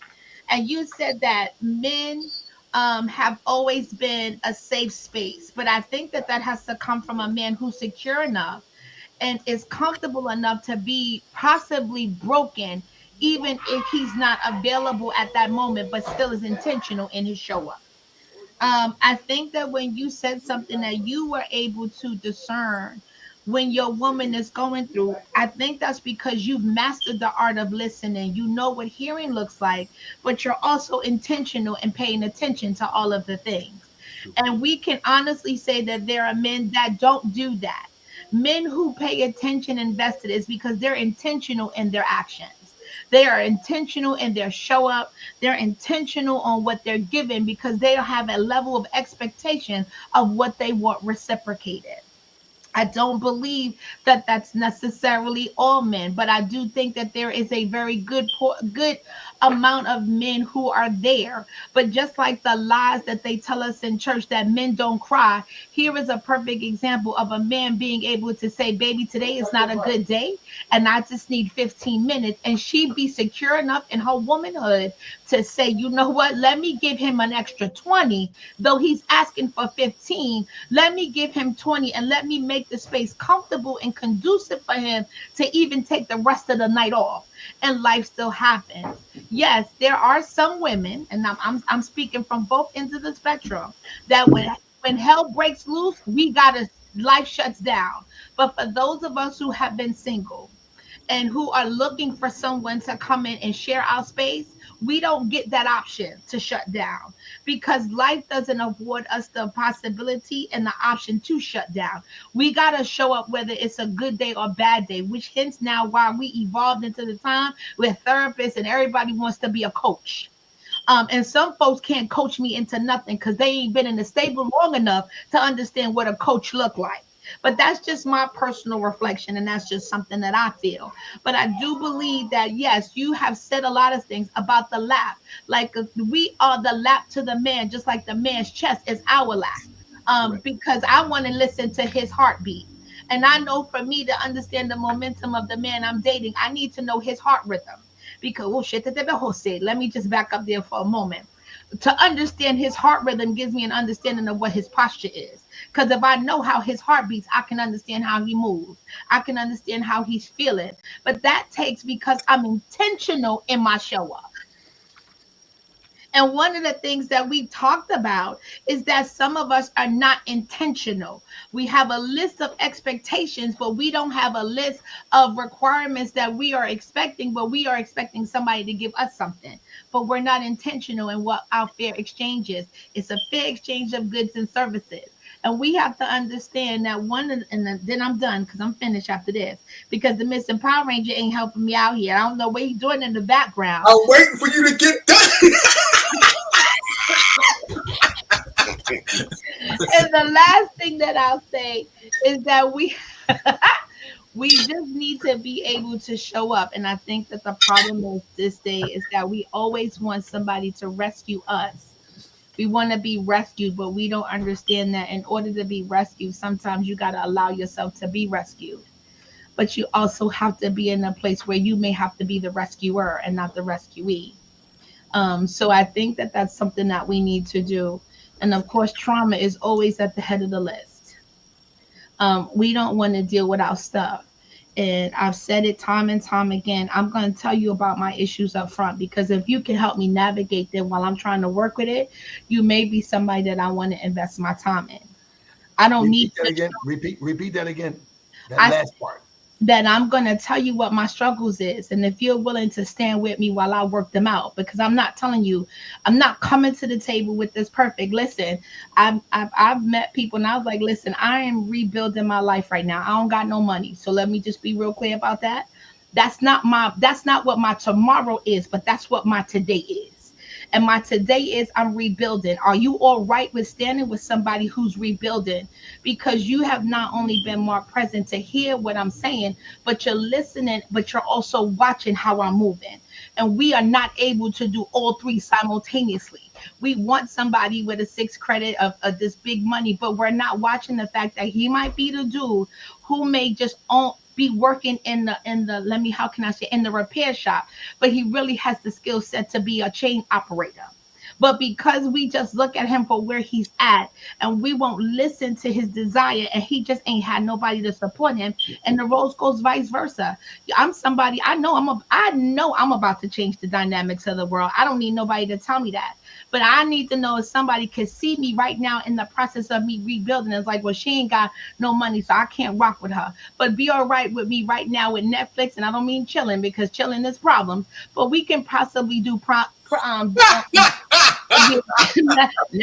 is chilling, but we might be able to do one video with some Pop Tarts. I'm just trying to help y'all. I'm saying, like, we gotta understand Netflix is chill, ain't it?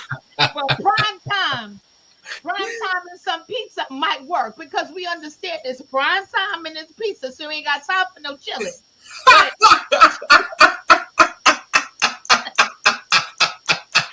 But I'm saying, like, is he saying, like, I'm watching how she moving. I'm seeing that though she might not have it all together, the things that she's doing and how she's showing up for me in her moment of despair means that there's somebody I think I want to rock with for about 15 minutes, because I know if she's moving like this with nothing, she's going to be out of control when she gets something. And let me be her safe space. Let me be her protector. I'm not wanting anything from her but her lap. But if I do everything else, there's no ulterior motive. It's that I just want her because her motivation motivates me and vice versa. Well, usually you get men do that for women.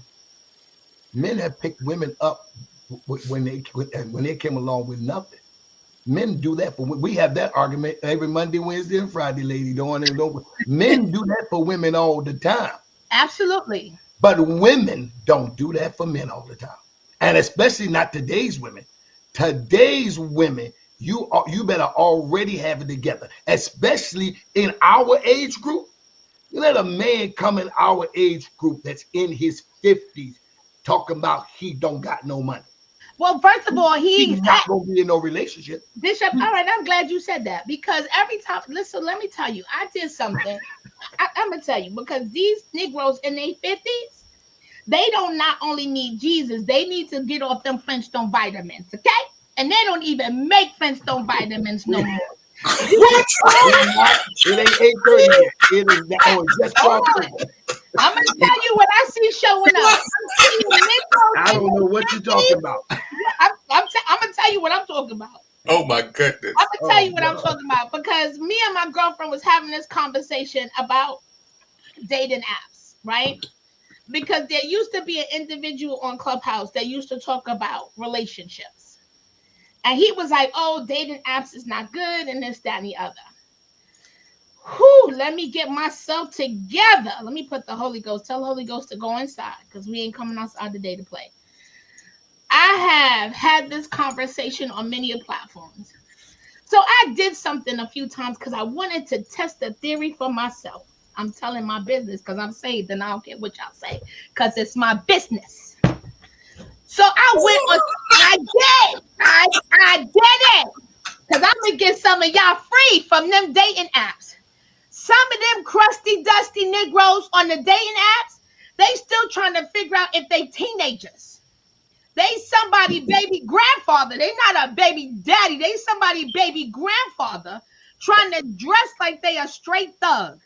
They got bad teeth, bad photos. They wearing big chains with big medallions on it. They got that street pose, the one leg up.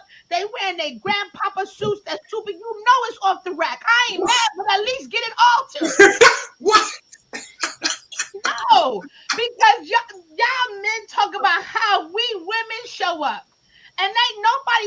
about how some of these men out here in their 50s are making a mockery out of themselves.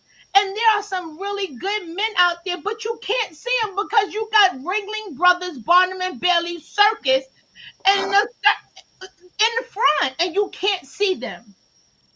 A person like Bishop, you'll show up dressed, right? And I know you know it's a fact. And there'll be 6 clowns in the room. And everybody will look at the 6 clowns. All the pretty women will look at the clowns. You don't have to say nothing, just nod your head, because I don't want you to get in trouble. I'm gonna say it for you, because I know you thinking it. I'm saying it for you. And the ugliest chicks in the room will be the ones that want to give you their whole entire savings.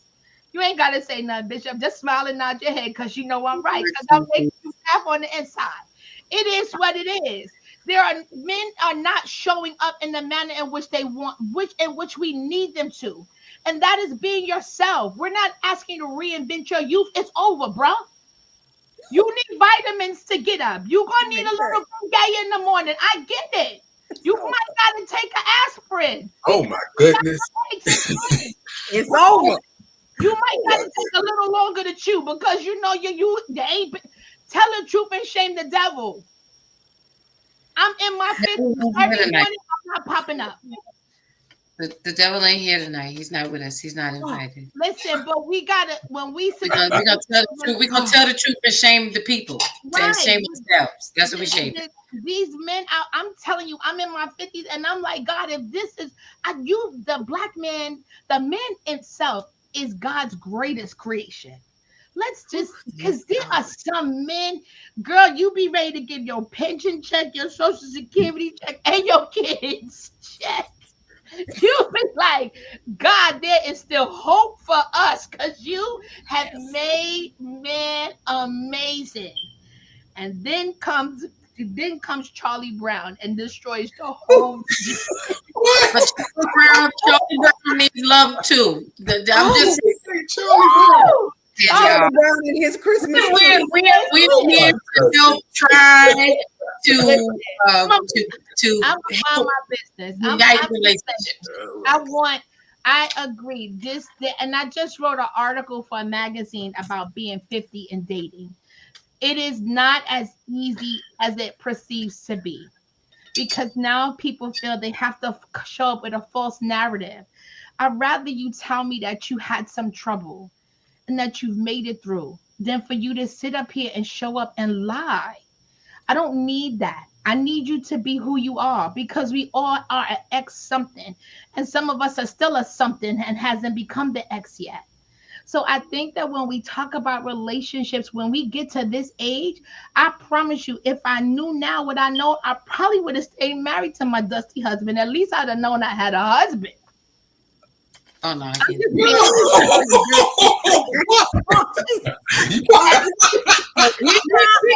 gonna give it a minute. We're gonna give it a minute. We want to promote healthy. What? But I hear you, Dr. ND. I do. I hear you. I get it. Because sometimes that's just what we need. But we not gonna settle for dusty husband. Yeah, I don't want you to go. But I say my say after Ace. Go ahead. I just want to pop back in really quick, y'all. I'm so sorry. My internet is not letting me be great tonight. So it threw me someplace I didn't know where I was. So I'm glad to be back. I just want to welcome to the room Cheryl Green, Busy Yo.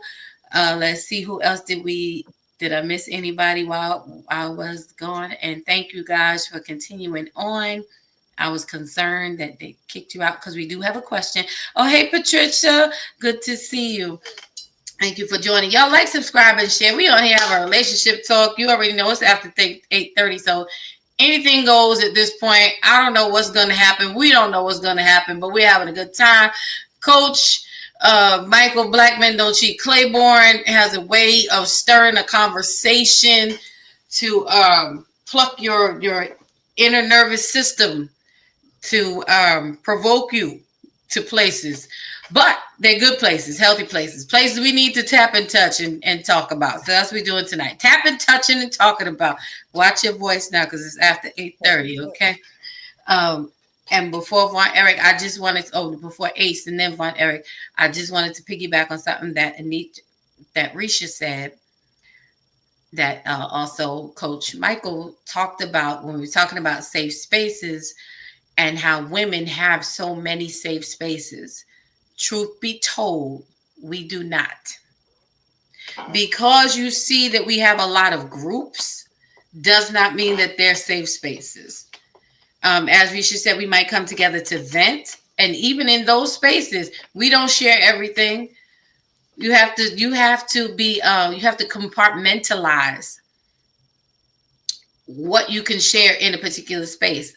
I have my inner circle of about maybe 5 people. I know who I can go shoe shopping with. I know who I can go to the movies with. I know who I can go on a trip with. I know who I can talk everyday stuff with. And I know who I can talk about everything with, no judgment with. So although we have a lot of options, they are all not safe spaces. So don't be fooled at the quantity of options that we have, because the truth be told, if the the options we had were quality, we wouldn't need so many.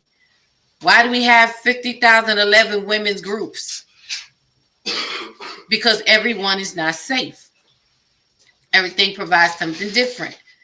So men, you have to create what you do not have. I would love to create a dynamic for men to come together to talk about. That's why I created the segment, The Men's Lounge, to give the men a space to talk without the presence of a woman. I'm the only estrogen that's on the platform, so they can be free to say and speak and share and open up.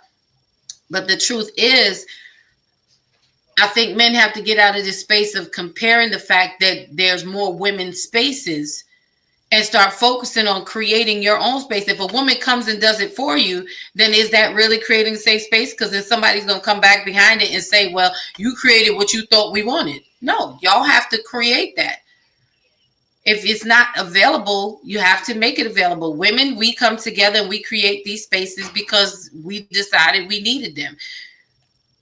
So I just want us to be very clear and not be fooled that because we have women's ministry and this women's conference and this women's prayer group and this women's book club and this women's this and that, quality is not everywhere. There's no resolve in a lot of these places, because again, if we did, we wouldn't have to have meetings every other week. We wouldn't have to have 9,000 different spaces. There should be one space that we can create that is safe for everyone to come to. And women need that as well as men outside of partnership with each other. So I just wanted to share that. Who's up next? Anitra and then Von Eric. Thank y'all for joining. Come on and hit like, subscribe, and share.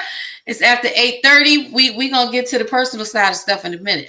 We gonna poke Coach Claiborne to provoke the after dark portion. Oh, please don't.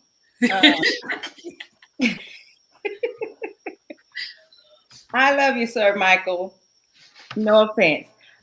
So one of the things I was listening to, and I was listening to Risha talk about exactly what you're saying about these women. And one of the words that kept coming to mind that we're not saying is intimacy. We talk about being vulnerable, and that is, being able to say certain things. But I wanted to kind of give a way that you have intimacy, and that's what's in the safe space. Because it's different with your girlfriends. I don't think you have intimacy with girlfriends like you have with your man, and that makes a huge difference. That's why you're able to share the things that you wouldn't share with your girlfriend, that you wouldn't share, even your closest girlfriends. I too have my cousins. I grew up with my cousins, so they are my closest friends. But there are some things my cousins don't know about me that the last guy that I was in relationships with, and still friends to this day, knows about me. And he can hear and understand when the fluctuation in my voice, when things aren't right. just being able to sense those things that is more a part of the intimate part that we share over just the being vulnerable. It's created. So when it says ways to build intimacy, that you're being open, that you share thoughts and emotions and you let your guard down. That's the vulnerability. Being vulnerable to tell them the things personal and deep, even if it's embarrassing. We don't always tell our girlfriend about the embarrassing stuff. I don't know about you, but there's some things I've told my ex that's very embarrassing, but he's more accepting of it. Like a woman sometimes can be more critical, where a man can be very much more accepting and even kind of can make a little joke about it at one point in time. And it makes you feel safe to say, I fell outside and my skirt came over my head, but nobody, I'm just using that example, not saying that happened, but I'm just saying some things that was so embarrassing, you would never share with your girlfriend. I don't care how close you are, that you can share that with your man, with the person you're in an intimate, vulnerable, safe space. And then it says communicate clearly. These are those times when you're like Dr. ND said, you're not Netflix and chill. You're kind of in that space where you are very open. It's a comfort level that you create. That it's a comfort level that you don't get with your girlfriend. You really don't. That is a space between you and that man that you're seeing. So I think intimacy is the part that we were missing in creating that space. It is great to be vulnerable, but if we can't be intimate, we can't have that mutual trust that I can open myself up, I'm never going to be vulnerable anyway. So that's one of the things I want to say. Y'all said a lot, but that was, I'm going to let the man behind the mask come out. Say what he has to say. But that's my take on a relationship. I did agree with Risha and Don when they said that we have a lot of groups, but you got to think too, you have a lot of bickering in those groups. Yeah. And no, it's true. Because if she'll tell what you've said in pillow talk, she's definitely gonna tell what we say when there are no pillows involved. Come on. And I absolutely agree with you, Anitra, on the fact that women, I don't want to share my business with my girlfriends. If I had to choose between my girls and my man, I want to be able to share my secrets with you, with my man. That you are my safe space. I may tell them some things, like Anisha said, but I don't want to tell them all things. I want to be at my most vulnerable, naked space in my heart and my spirit with the man in my life. I want to be able to know, like you said, can you hold my secrets? Do you have the capacity to manage me at my most vulnerable state? Like Coach said, I can stand here and be Elder Dawn, preach a word, intercessor Dawn, pray you down, psalmist Dawn, sing you up, counselor Dawn, comfort your feelings, little sister Dawn, and be the support. I can be all of these things, but when you take all these titles away and those are the things that pull on me. Right. Those are positions and things that we hold. But when it comes to Dawn herself, who now do I have to go to say, hey, I'm feeling discouraged today, or I'm feeling low today, or my heart is broken today. I don't want to go to my girls. My girls will never compare to my man. It's two totally different. I'm not even looking for you to. Your shoulders ain't the same as his. Okay. Yeah, Uncle, we don't do friction. Yeah. Right. It's not the same. It's not the same. And my girlfriends cannot fill that space. Right. That's meant for you, nor should they. I don't even want to be with them like that. I want to see y'all, but I'd rather be with my man, because that's where I get my feeling from. That's where I get my energy from, whether we're having a good day or bad day.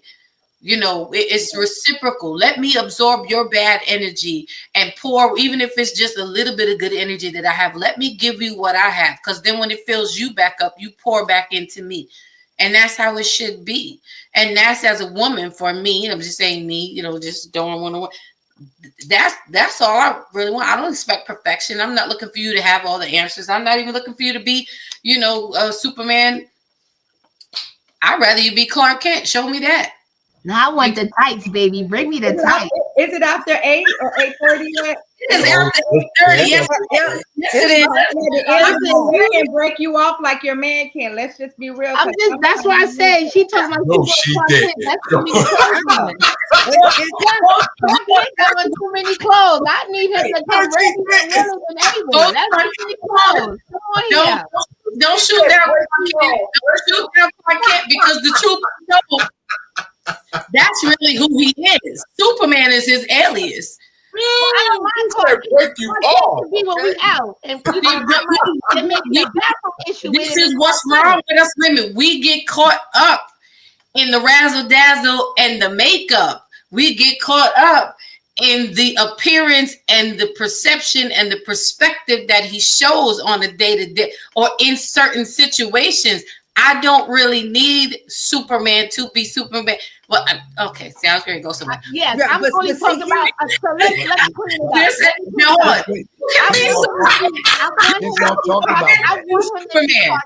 But you can be anything without Clark Kent. But Superman is actually who he is. Clark Kent was his alias. Superman. No. Yes, he was. Well, yes, he was. You're right. Superman was how he was born. Right. Clark Kent, the regular. And so men take on this persona of trying to be Superman, but you're trying to be something you're not. Superman was actually who he was. Right. But Clark that's what I'm saying. Okay, I said it back, but that's what I'm saying. I don't want the persona of who you are and who you are portraying yourself to be to the world. When you go out in the world and you have to be Superman to everybody else, I don't want that. I don't need that. You are rare. Y'all ladies up here, that's not our reality. Y'all talking, y'all not talking our reality. Let me tell you what our reality is. Why is it our reality is going after the wrong woman? No. Say that again. You going after the wrong woman. That's why we end up where we at. But let me tell you what the reality is, because it ain't just. Anitra said she was Superman. It ain't about who I did. I've been a coach for years, and I teach people, and I pastor for years. Women don't want Clark Kent. Women want Superman, which what Dawn said. That's what they want. Because if they did not want that, then there would be no discussion for men wanting a safe space. Women don't want. Don't you hear it every Monday, Wednesday, and Friday? They do not want Clark Kent. And I look at the age range of those women, and it's not realistic. And 6 feet, 6 figures, and 6 inches. Okay. Now they still single. Hold up. We gotta let Von Eric in the conversation because he's been holding it down. I'm talking in general. I'm not talking about are there small places here and there. Yes, but in general, the consensus is they want him already together. They want him to be Superman. That's the consensus. We know nothing is 100%, but the majority of women want their man to be Superman. They do not want the vulnerable. Now watch this. Here is how Superman and Clark Kent is so powerful. He didn't think she could handle his Superman. So he hides his Superman in a phone booth. He hides when he goes to become Superman because he doesn't think that Lois can handle his Superman and that she would love him the same. It isn't until she accidentally catches him as Superman and shows him, I love both. That's chapter, check it on. It should be chapter number 6 or 7 on Her Lap is Safe. I talk about the two. Can you handle both sides of me? Because what happens is most women, and I say most, not all, they want the Superman. They can't handle, they don't want the Clark Kent. They can't handle the Clark Kent. They don't want the broken man, the weakling, because Clark Kent compared to Superman is the weakling. They don't want that side. As a matter of fact, the reality is that when a man shows that Clark Kent side, the reason why he doesn't is because the world says social norm say he can't be Clark Kent. The world say he can't be Clark Kent. Women today, on the majority. I'm not talking about you four. But the majority of women, the consensus of women is they want their man to be. And when men are any type of simp, the new word, the word is called a simp. You know why they call him that? Because he's vulnerable. He's treating his woman softly. They downplay that man. Men put him down. Women put him down. This is what we hear. I do a room every Monday, Wednesday, Friday. I hear this every week. And when I tell you what I'm telling you what I know. Women don't want that. They should. You women are from a different cloth, and I'm glad that y'all are open for that. I'm glad that you guys are open for both sides. But I promise you, that's not the consensus. And I've been a grown man for over 40 years. I've been a grown man a long time. I am telling you that that's not what women want. They want a Superman. That's a good one. You tell me about right or wrong. No, We got to leave room for Von Erich to jump in. okay, I just got 2 seconds. Hold on. We got to leave room. But because we got to leave room for Von Erich to jump in, because he's been kind of quiet all night, and I want to make sure that he has time at his end. No, she said she wanted 2 minutes. Go ahead, Dr. D. No, I just wanted to say quickly that when Bishop said that we will go into spaces and talk to women that we don't know, I want to say the reason for that is because when we are going through or we have something we want to say, the woman that we don't know, that we'll probably never see again, is safer than the women's groups. It's safer than the collective a group of women that we engage with all the time, because we don't have to worry about seeing what we said show up again. We don't have to worry about our name or something about us being said that's going to be detrimental to our evolution while we're in that or while we're going through it.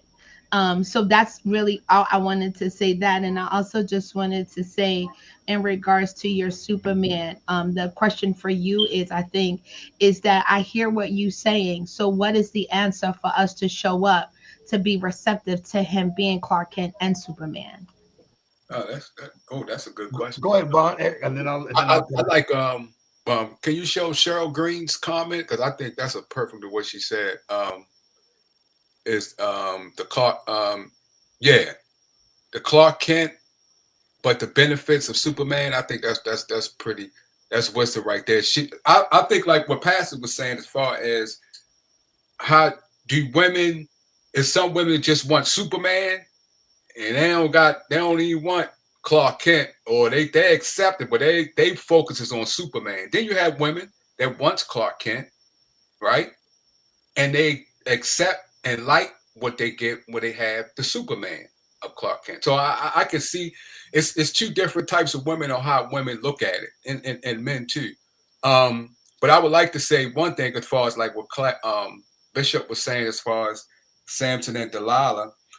I see what he's saying as far as the space that she provided, and I would want that, but I would want the heart of Ruth, or the heart of Sarah, or the heart of Rachel, and the heart of Rebecca. So because her agenda, her heart wasn't there, and we couldn't grow. I couldn't grow with that type of woman if her agenda was for the money that she received. Me and her could not grow as one and continue into the relationship. I like what the heart that Sister Epps was saying, as far as what does she like, as far as communicating, because I think that's essential. You have to know who you're with, who are you dealing with. Some women may provide the space if they're strong enough and have the wisdom that they gain throughout their life.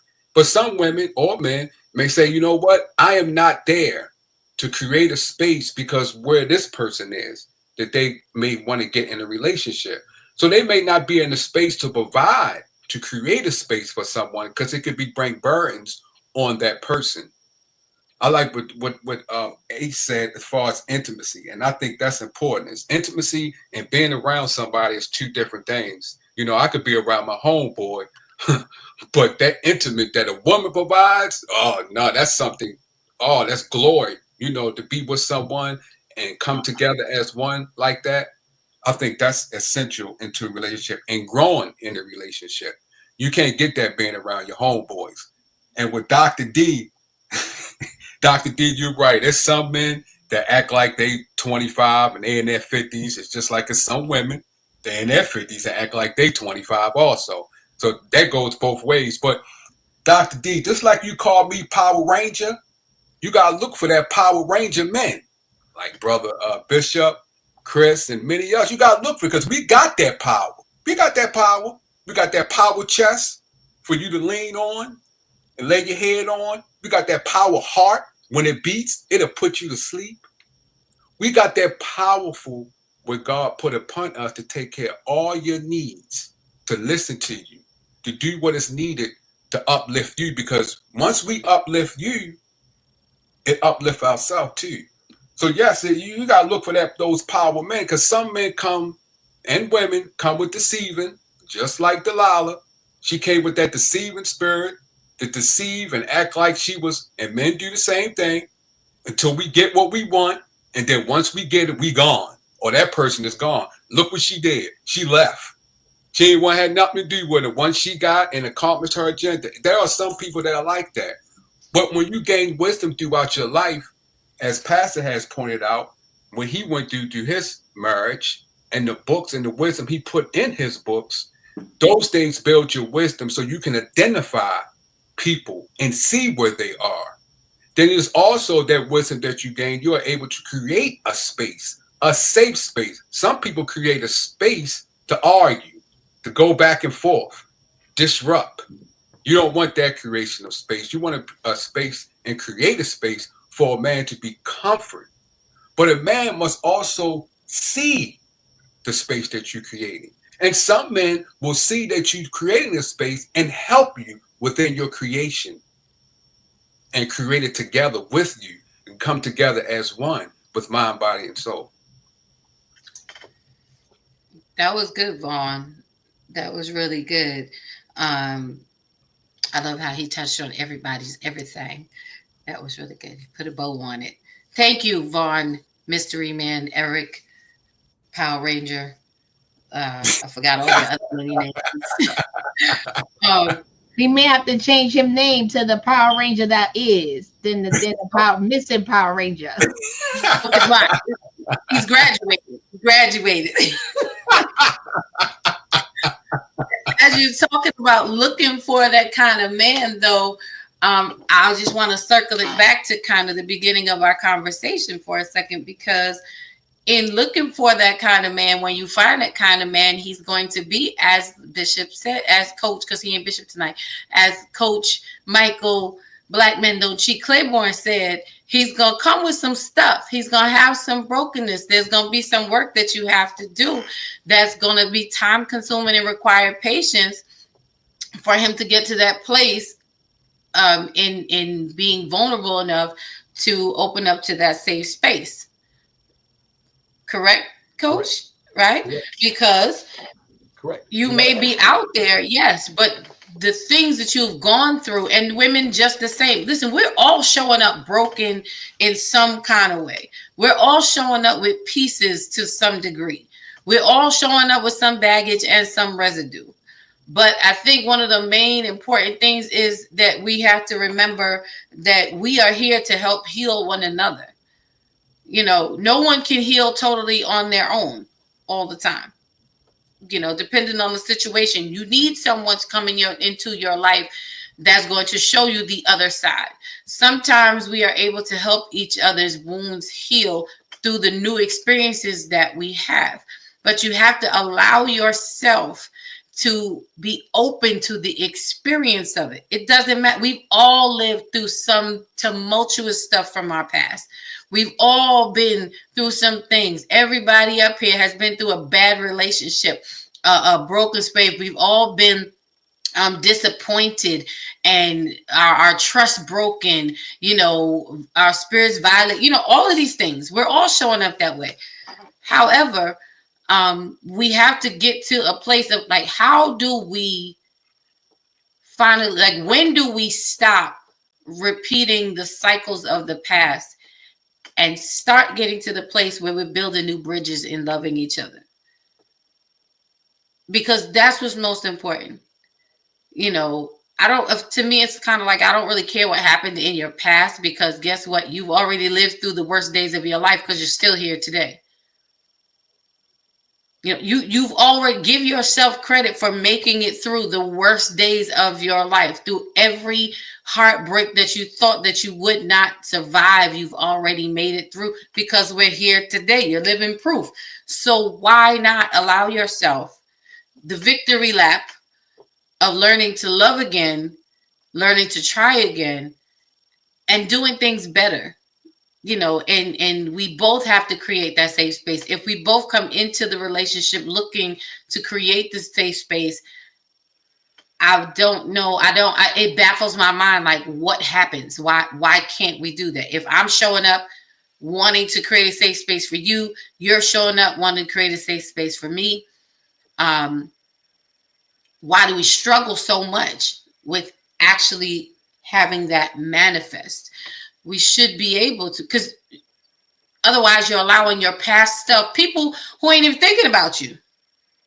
People don't even care. They're going on with their lives, and we still sitting here crying and bleeding over people who would not even have given us a second look, because they didn't handle us right the first time.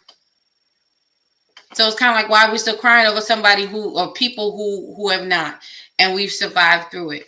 You know, I think that the point of the safe space is so important, and we have to go into relationships with that being a priority, because no one wants to be unsafe. No one wants to be with someone that they cannot be safe with. But again, it's a one step at a time journey, and it requires patience, but it also requires us to be willing and to be present. So this has been great so far, guys. Again, as always, you know, it's after 8:30, so anything can happen.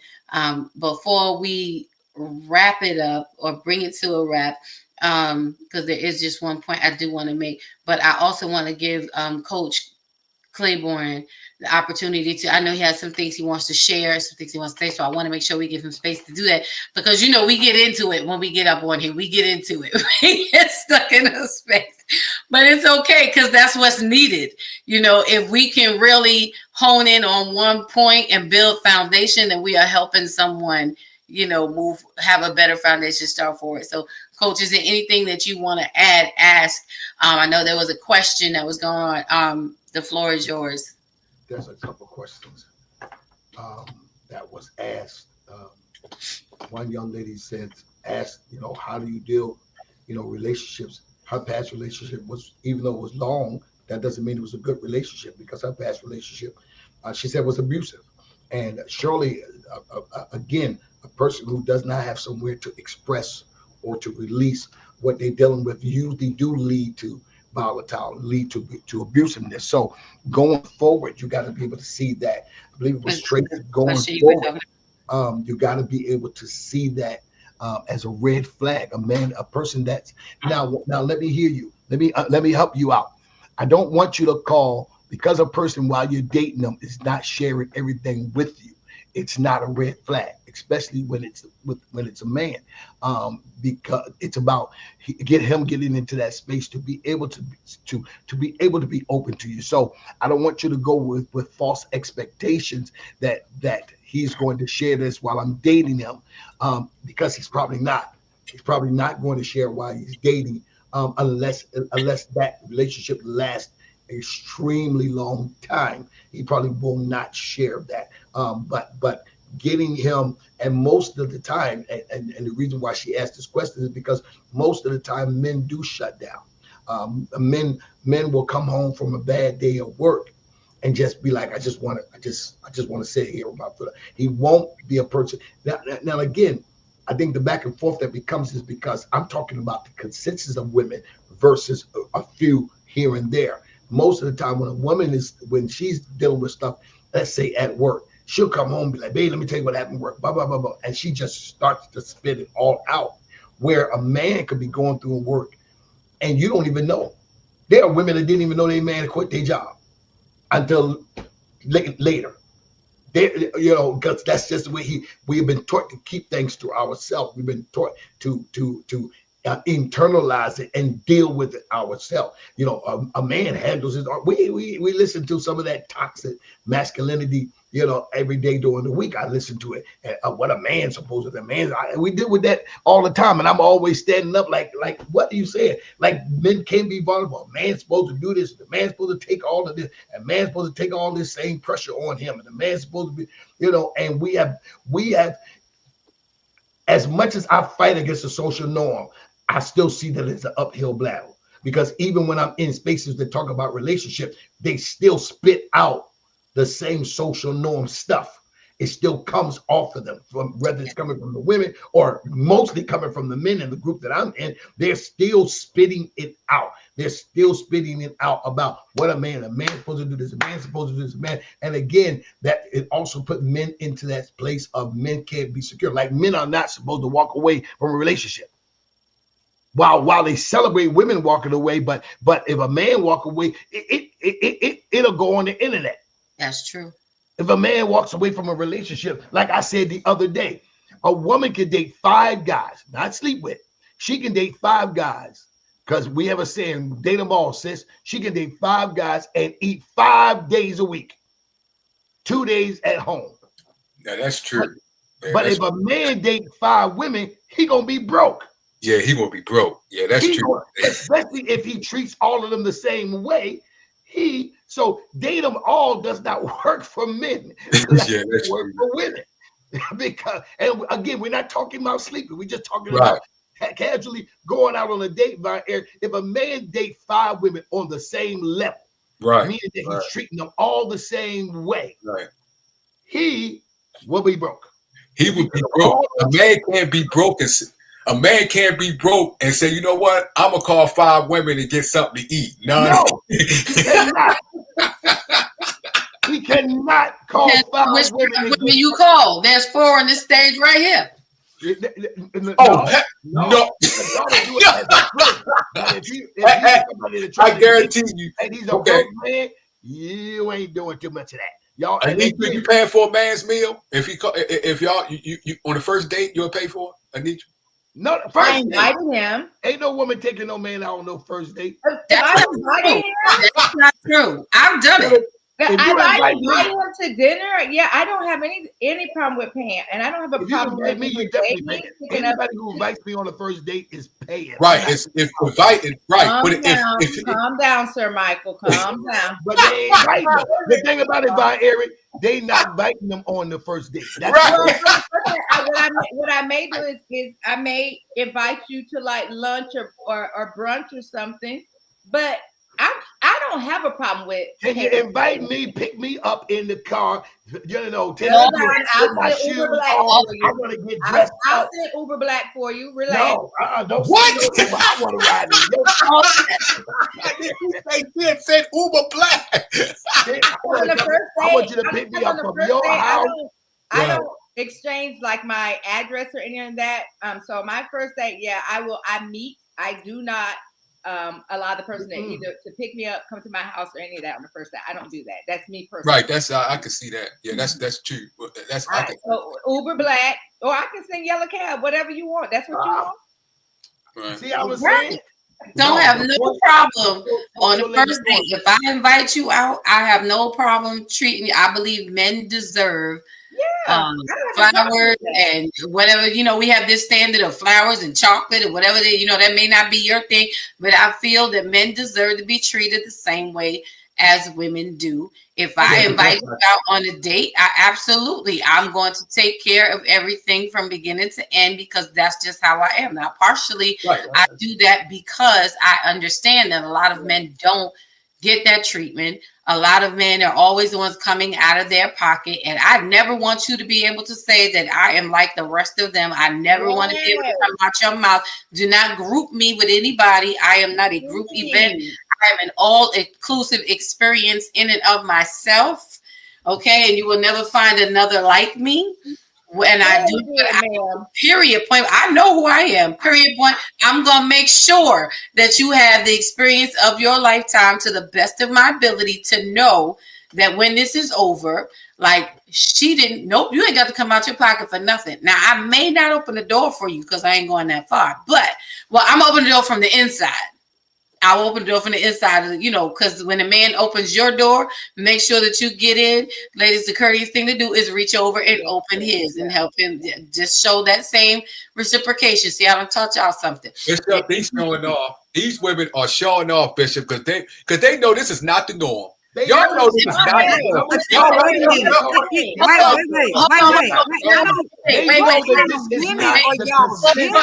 Hold on. Lady Dawn said, yeah, what pool? Lady Dawn said, we're going to talk about. Peace be still. Peace be still. We're going to talk about Now, one thing about it, boy, Eric, at the end of the night, and y'all know this is not across the board. Y'all know this. Because I heard you say my name. So what did you say? You say that yes, we're gonna talk about personal spirit, but we also gonna talk about what is the consistency, what is the norm. Now you what all that you said is Lady Dawn. Absolutely, a small percentage. But let's be honest. I mean, come on, ladies. Okay, but okay. All right, so hold on. Okay, so let me say this. Let me say this. I'm not responsible for the norm. I'm peculiar, and I'm supposed to be. I'm fearfully and wonderfully made, so I don't show up like everybody else. My thing is, I'm going to make sure that I break the mold of the norm when you're with me, so that you understand that I am not like them. I'm not meant to be like them. I shall not be like them. But did you use? Wait a minute. You said that you trying to break a mold, so you're acknowledging that either you used to be like that or you wasn't like that. No. Hold on. Let's be clear. Look at Sister F. She see her face wrinkled all up like she ready. Your interpretation of that, me saying that I'm going to break the mold, does not ever mean that I was a part of that mold. I have never been of that mindset. What that means is that I recognize that there is a mold and a standard set that needs to be broken. So when you are with me, the experience that you have is going to change that. It's going to expose you to something that is abnormal, that is different from the rest. I don't flow in the same river that the others do. I'm going to be all of the uniqueness that is me, and I will not regret one bit of it. And it is not to prove that I'm better than anybody, but it's to show you that there are women out here who are not what the majority says, because the majority does not always rule. You can have 5 million women who are the same. Right. And you are not impressed or moved. But that one who is the minority will come into your life and make a world of difference, and she stands out amongst everybody else. What I'm saying is, I'm that chick. Okay. Come into your life. Yes. Don't get your chest right. Don't get your cock. Hey. Don't get your chest off. In my back, okay? Because I know who I am. Say it with all you got. I'm saying it because as a woman, this is the thing. Women like myself, like Anitra, like Risha, and like ND, because we are cut of this cloth. Right. It becomes very difficult, very draining, and very frustrating to women like us, because we don't even get the fair chance to show up and treat you the way that you say you want a woman to treat you. And then when we do show up that way, we still get penalized for it. We get called unauthentic. How long is this supposed to be? You have an expiration date. We have to come in just trying to disprove who you think we are before we can even show you who we are. That's tiring, which is why for me, I stayed single for a long time, because I was like, I don't have this kind of energy no more. Why do you think that's so? Because you've been in the shallow end too long. Yeah, y'all like to chase strays. Wait, Bishop, let him talk. Let him talk, Bishop. Why do you think that is so? Hey, Bishop, Bishop. Now, wait. You're not capping. Listen, I can. Oh, Jesus.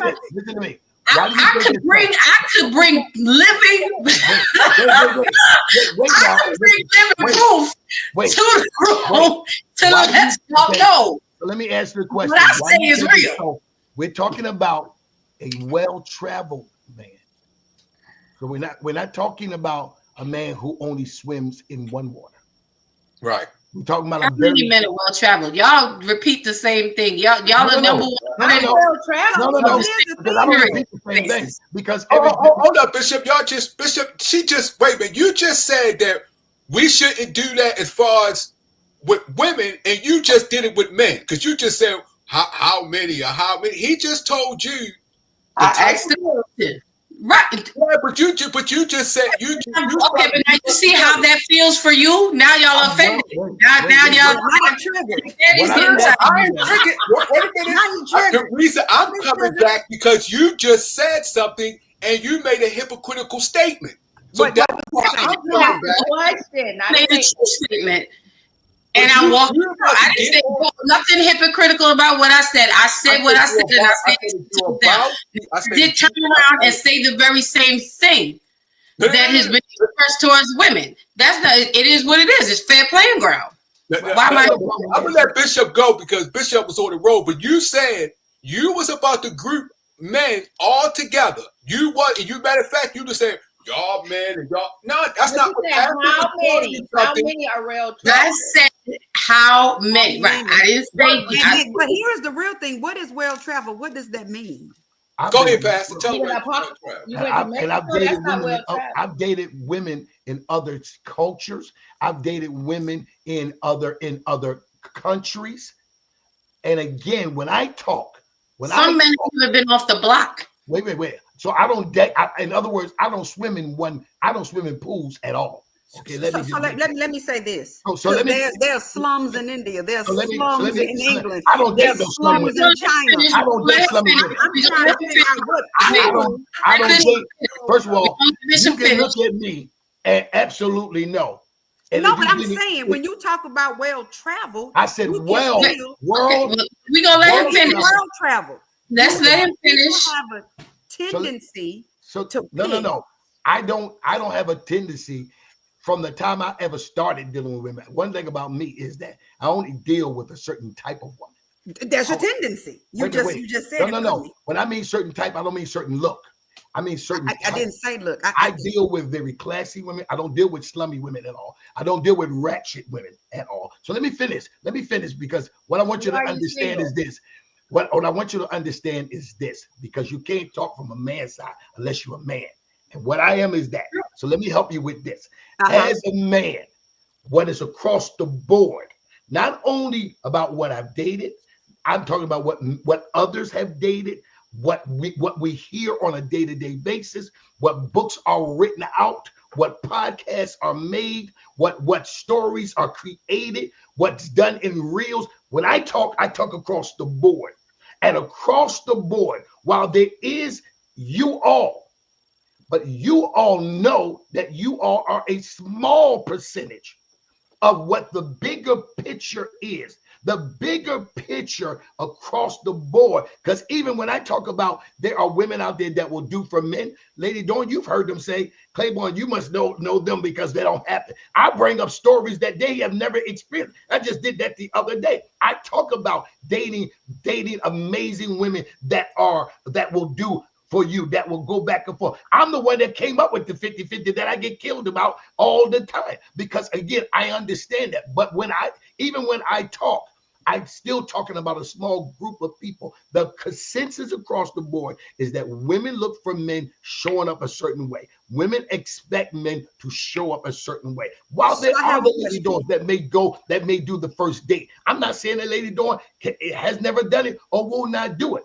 But I promise you right now, if Lady Dawn puts on her social media page that she does first dates, asked her how many women will attack her by saying she do first dates. They attacking, what's her name? Megan Good for being there for a man who's going through and having nothing. But here's the thing, though. Here's the question. I hear what you're saying, but could it be that the women who are talking the loudest might actually be the minority, and those of us who understand? Wait, how do you know?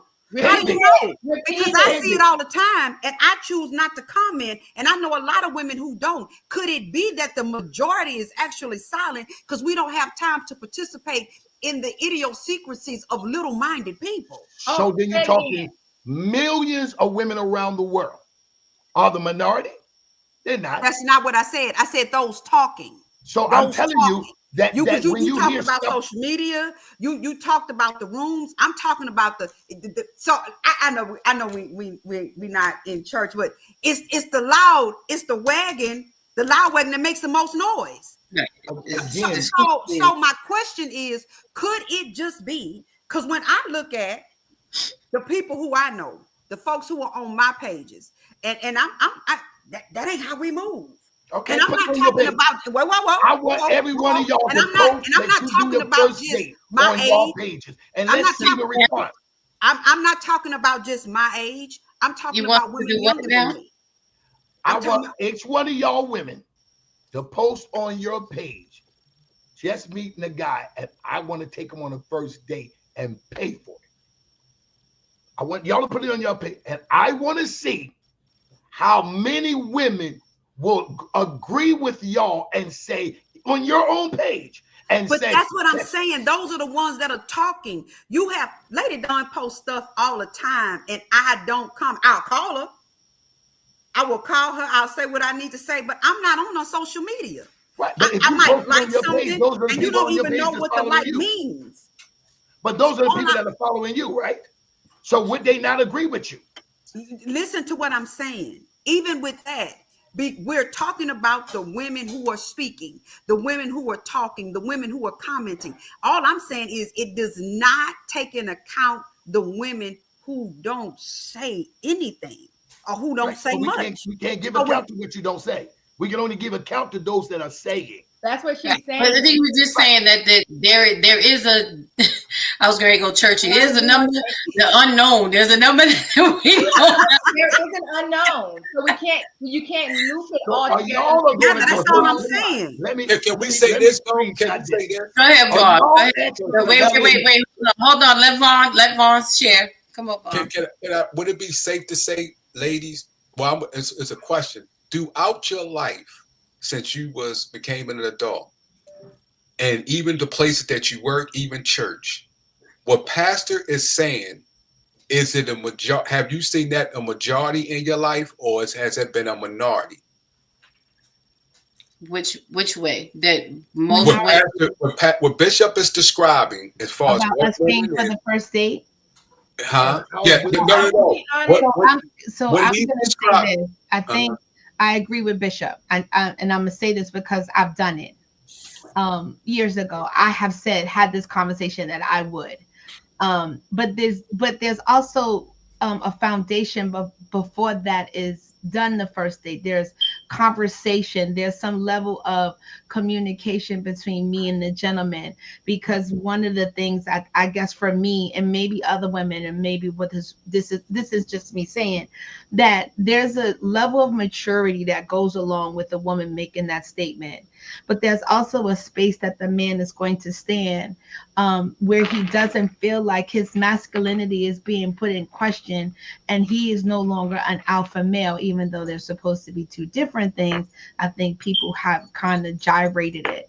And I think, Bishop, I do agree that if we were to put it on our page, that we would then have to now sit here and argue with men and women who would say, first, because we're church girls, so to speak, that's not of scripture, and that's not the word of God, and this, it doesn't fall, and the Bible says that he that finds. So yeah, we're going to get all of that, but then there's going to be the world that's going to say, yo, I hear you, sis, because women are asking men to marry them because men are taking too long, and church folks And is they saying can't that ain't stand how that. it's supposed to do, and that's not how it's supposed to be done.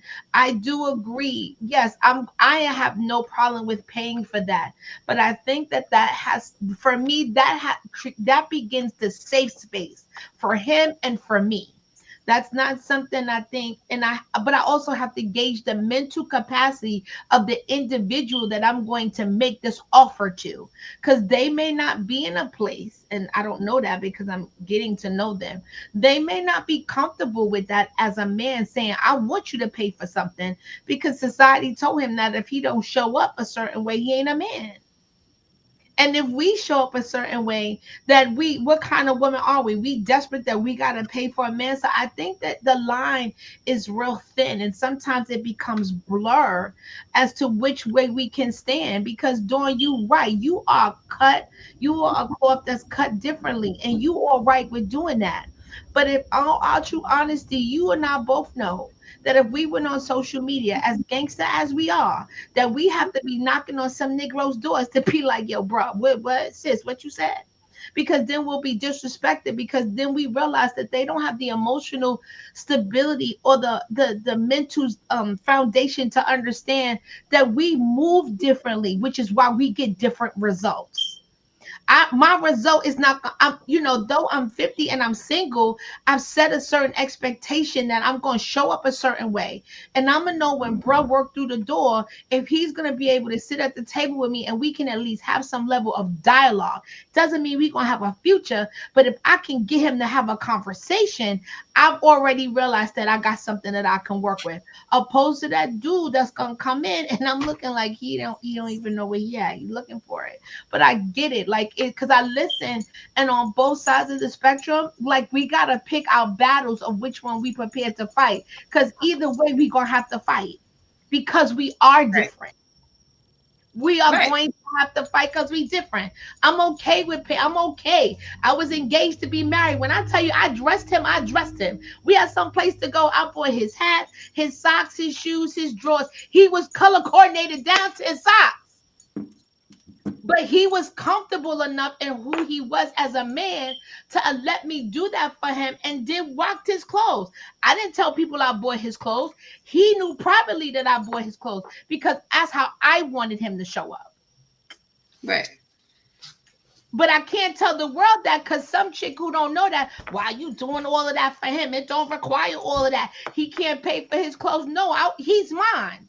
And I am letting him know that me dressing him is showing him because he's naked and I'm clothing him.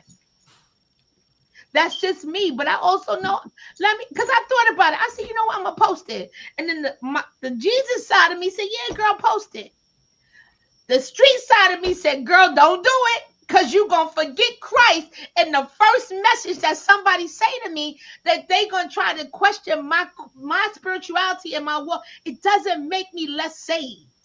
It doesn't make me less anointed. It doesn't make me less thug.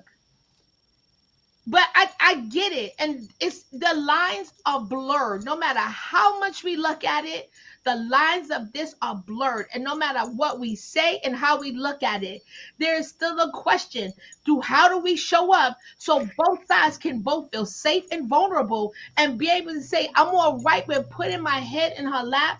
I'm all right with resting my head on his chest and not feel that we less than. And because we love the Lord, we're going to get a short end of the stick if we show up any other way outside of what they think we're supposed to do. This is why I don't rock with church folks.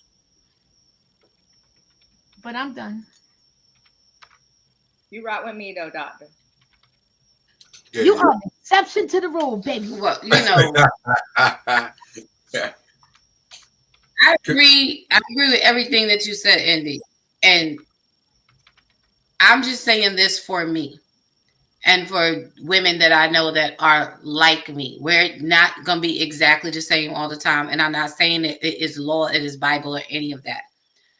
I'm going to show up how Dawn shows up, irregardless as to what anybody says on either side of the coin. Because when I don't, then that is me allowing you to control my narrative. That's me letting you control how I move. And we cannot have that. I would be completely unstable if I did. When it comes down to us, if I do post it on my page, and I don't have any problem posting it on my page, and like you said, as gangster as we are, you know, and just as spiritual as we are, and yeah, I might want to be up on somebody's doorstep like, I'm sorry you said what, because I'm here to rectify the thug comment that you made. I needed to hear it face to face with your own words, not reading it in the space. I might feel like that, but when it gets down to the biblical side of things, on one hand, I don't know how, I have never seen, and this could be my ignorance, the Bible breaking down every nuance of dating, because back in those days, first of all, marriages and relationships were arranged. We wasn't picking out who we wanted to be with. We wasn't having a lot of choices. It does tell us how we're supposed to treat each other. So when the super spiritual people come at me with that, I'm like, go back and read your word, bring me verse and scripture, and tell me where it says that this is the protocol for dating. I'm not saying that it doesn't lend to how we should treat each other, but in a dating space, I'm going to do what I feel is best for me and honors God. And if that means that I show up, inviting you out on a date, paying for it, taking care of everything, treating you the way that I feel that you should be treated, treating you in the way with the same type of effort and energy that you do for me before you even do it, because men do get taken advantage of. As you said, a woman could go out on a date 5 nights a week and eat and not cost her anything, and only 2 of those nights she has to take care of herself. Where a man could go out on a date 5 nights out of the week and be broke by the end of the week because he's put out 5 nights, showed up 5 nights, had to perform 5 nights. Well, if you're dating me, one of those 5, you don't have to do that. I don't have a problem with showing first. Because again, if we're talking about creating safe spaces here, part of my thinking in doing it is to let you know I'm not here for your money, love. I'm not here for you to impress me with A, B, or C. When I say I have my own apartment, I have my own car, I pay my own bills, I take on my own things, I'm not saying that I don't need you. I'm saying I come equipped. So I'm not here to be a burden to you. I'm here to add to you. I'm not here to take anything away from you.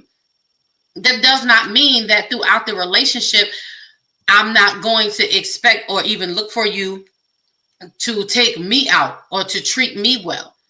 But I don't have a problem with leading out in that sense in the moment on a first date. Now, when it comes to proposing and all of this, because I understand where that all leads to, no, I ain't getting on my knee and buying no ring. Never will I. That's not my job. You know what I'm saying? You move different. You move different. Why not? No, why not? I knew he was going to say that. I knew he was going to. Because she has the right to choose. Y'all want to still be? Y'all want to go back to the No, she has the right to choose in her difference. You move different. Let me answer why not. Majority again. Huh? No, because that's not my thing. That's not my way. I should not have to lead you into marriage. If you want to be the man and you say that you're the man and you're leading, and men, you ask the question. No, hold on. Men ask the question. It is up to me to answer. I've never proposed to a man, and I can tell you, me a different experience. I am going to give you a different experience. I'm going to give you a different experience on the dating end that encourage you to make the experience right on the marriage end. I've done it. I've been married before. Okay. Hello. It didn't end. It didn't last for different reasons.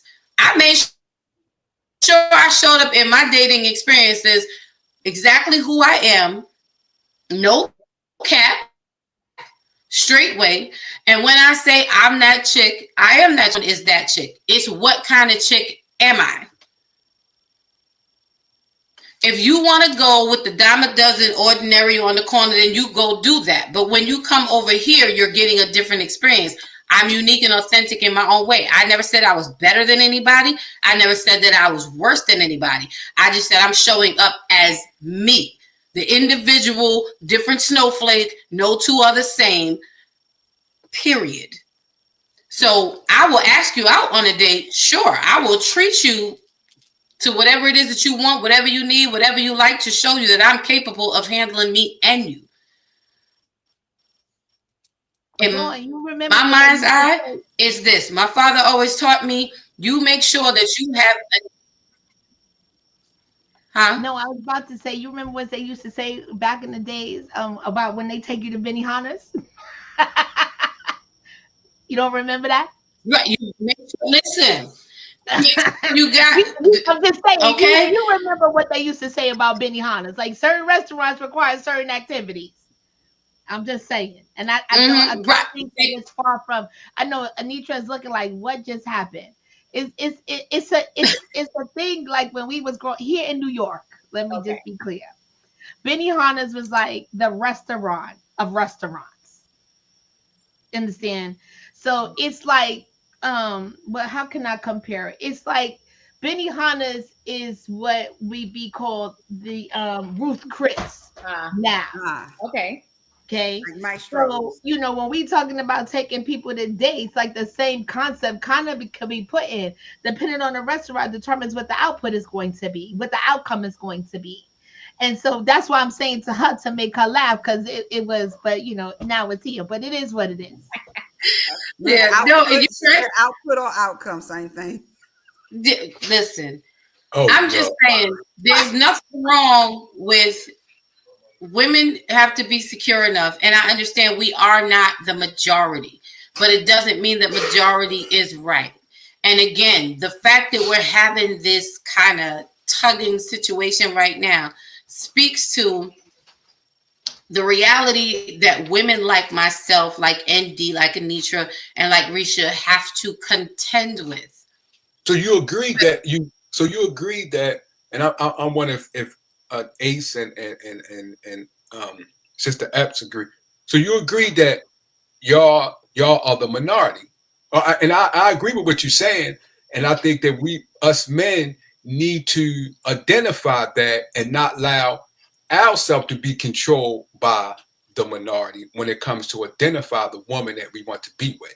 So I agree. So, but do you all agree throughout y'all life and what y'all have experienced when it comes to women? Are y'all the minority or the majority? Well, no, we are definitely the minority, I believe, ladies. I think that we're the minority, but just not on relationships. On majority of the things that we're the minority. We're the minority in a lot of things. So, which I think that it's just because we have been the minority for so long, I think it has become part of our DNA that, this is what we have to be, because if we show up anything different, like when we show up differently, could that be part of the reason why I'm still single? Because I show up differently and people don't want different. They want what everybody else wants, and different requires them to be mature. Different requires them to be intentional. Different requires them to show up. Different requires them to speak up. Is that why we the minority? Because when we talk about being a minority, it's great that we have these standards, but at the same time, it's somewhat of a punishment because I'm the minority. If I conform to the majority, I'm just like the majority. I'm a thought. I'm a gold digger. I'm a this. I'm a that. If I show up as the minority, I'm an alpha female. I try to desensitize a man. I can't let him be a man and breed. So the question is now, so where do I stand where I can still win the prize and not lose who I am in the process? So basically, and Pastor, I would like to know, basically us men, we need to, when it comes to us, stop allowing the majority to dictate who this woman is that we talking to. We must work on that. Is that what y'all saying? Because like y'all are a minority, but some men may see y'all and say y'all this and y'all that, like you just explained, Dr. D.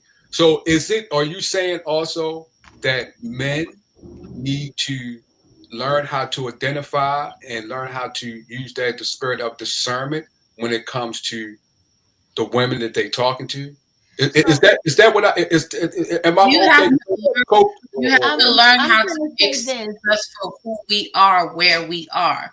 Because how can I possibly create a safe space for you if I have to continue to fight against your disbelief that I am who I am? Okay. So that means we need to. How can I do that? Because if I'm constantly having to prove to you because you're waiting for me to show up as the chick that you just left. I'm not her. Or even being compared to her. Well, And how how about many this? women, how many It's times not do we even, have to it's do not even that? being compared to her. Right. This is what the problem is. I think that for me, and if I could just be honest, I want somebody who's saved, but not saved to the point where he can't be a person. I want him to be able to be vulnerable. I want him to be the clown, but I still want him to show up in his true alpha, his mask, whatever it looks like. And I'm okay with stepping to the side and letting him do that. I dated a guy and he showed up. I mean, he sucked in other areas, but he was the dude that showed up. I didn't have to worry about feeling unsafe when I was in the street because he took care of me. I was comfortable enough to walk the streets with him. I knew that if stuff needed to get taken care of, it could be taken care of, but he was emotionally unavailable. And I had to decide with the things that he was good at if I wanted to risk spending more time with someone who could not show up for me emotionally. Okay. And a lot of times we will compromise the materialistic for the emotional component. Okay. I got And then we're stuck because he gives us everything we want. So we are the baddest chick on the block. Right. But we are emotionally deprived. We are mentally starving. Right. But we look good and we feel good physically. Oh, It's doing that. I And see. I think that for us, for me, because I had raised two boys, I didn't want my sons to marry somebody like my mother or somebody like me. I prayed that they would take the good attributes of who I was and shape the woman that was going to meet them as to where they are going, not where they're at. Okay. Because I tell my sons, just because you're with somebody today, life is going to happen. And that person is going to change. If I could tell my 23-year-old body, girl, get your life and keep it together, I wouldn't be having these problems at 55. Right. Okay. I got it. But what I'm saying is, I think that there's pressure on both sides.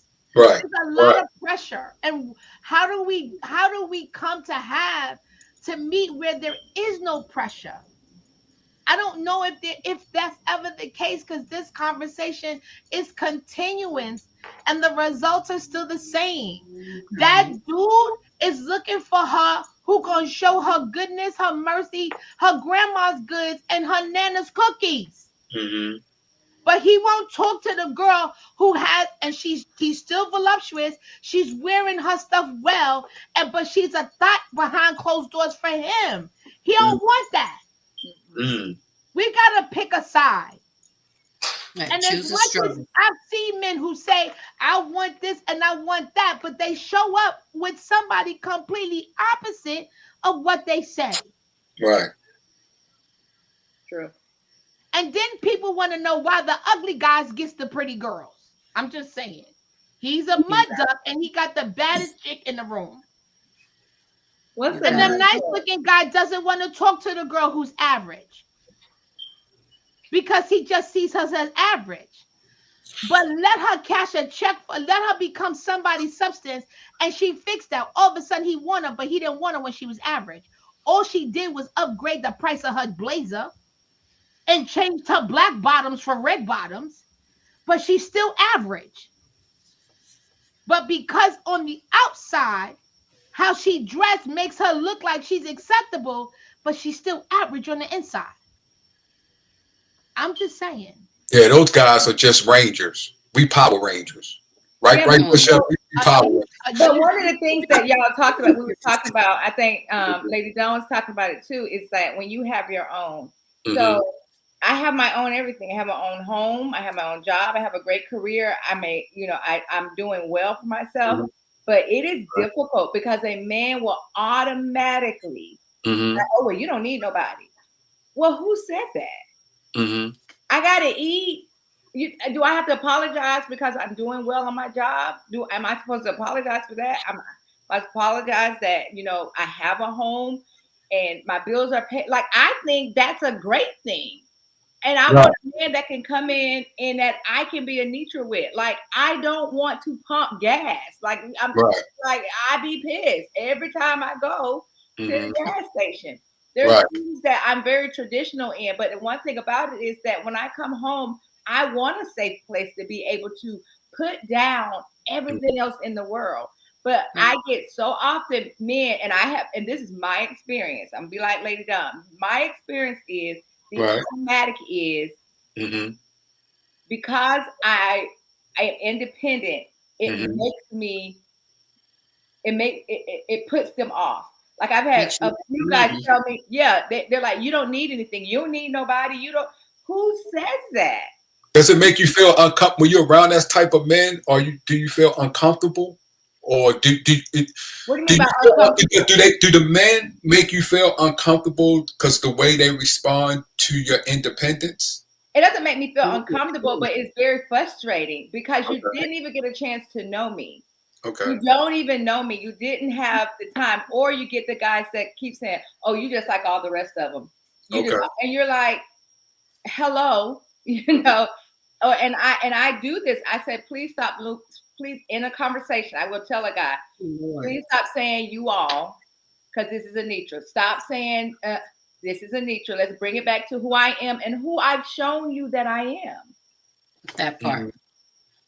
So it is, I will say, for independent women, the women that I just turned 51 and I have a career. I mean, like many people, what's the difference? What does that say? How does that say I don't need a man? Right. I see. I think it for me, because Come I'm on. the same exact situation. But I think what happens with the men, if we go back to society, they've been taught a thing. Right. They've experienced the thing. So if I can't come in, if you don't need me to provide, and provide is more than just money. Exactly. They haven't been taught that. They've been taught you go out, you work hard, you bring the bacon home and she cook it, so to speak. And so when we talk about providing, when you hear that word, there's such a narrow connotation to it. Yeah. Okay. And so I believe that's where we get stuck. Okay. So because the surface of provide, where it's monetary, has been taken care of, you feel like, well, I don't need to go any further. But if you look, there are a lot of things that I lack that Right. your provision would be beneficial for me. Okay. But because men have been so diminished sometimes to who they are is related to what they make or what they do, it's hard to get past that barrier. Is that type of men, are those type of men, as like you said before, are they traditional or cultural trained? And if I so, think it's a little of both, but and we have to I think you have to realize that as women we raise the men in the single parent households, which is the majority of what we have today. right. When you look at that, it becomes a battle of what you present in your home and then how that's interpreted. Let me say it like this. I tell my boys all the time, I have 3 boys. I had to get them a mentor because I could tell you what I like in a man, but because I'm not a man, I can't tell you how to make that manifest. I can't tell you what to do to produce the outcome that I like. So I had to get somebody who understood. And a lot of times, I don't think we as women, just speaking broadly, we don't necessarily do that. Because here's other thing, even when I say a mentor, I mean somebody outside of your family, because you still have when it comes to, say, maybe my uncle or my grandfather or somebody like that, or my brother, they want to make sure that I'm good. Right. So they're going to teach my boys to do what's best for me. But what I need them to understand is you need to grow and do what's best for your family and function as a man at heart, and then everything will fall in place. Okay. But I think what's been happening is we operate from such a narrow space that it doesn't give room for us to see. It's the equivalent of can't see the forest for the trees.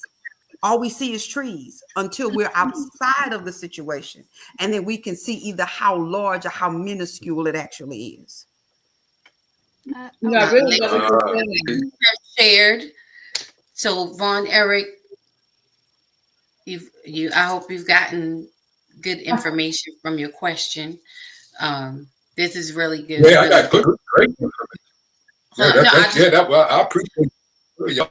That was some some wisdom. I appreciate I that. want you to give your final comments as well, because I want Coach Claiborne to have the last words on tonight. So Can I just say one thing and then I'm finished? I just want to say, like, as collectively as I've sat here tonight, the one thing that just came to mind, and I think that and this is for me, I think that what I would say is a rescue syndrome.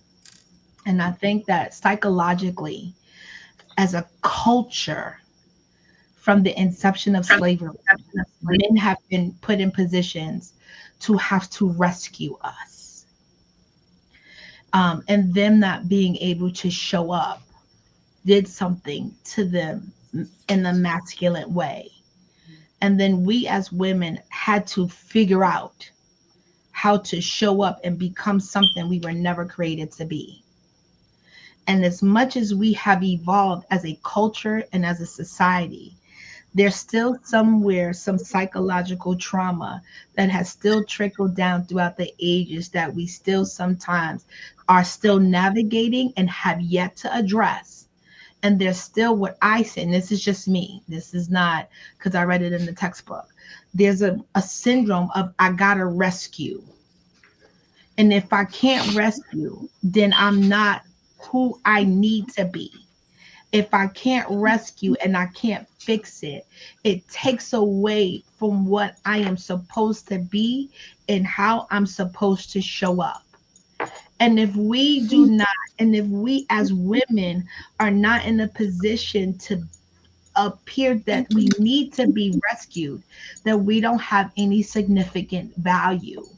And we're not as important as it is as someone to value. Because someone very close to me, and I'm going to just say it that way, made a decision was in love with a woman who was strong, capable, but made a decision to be with someone else. And the answer was, when they found out that the person that they wanted to be with was cheating and was not faithful in the marriage and had every right to leave, they made the decision to stay because it was cheaper to keep her, but she needed to be rescued.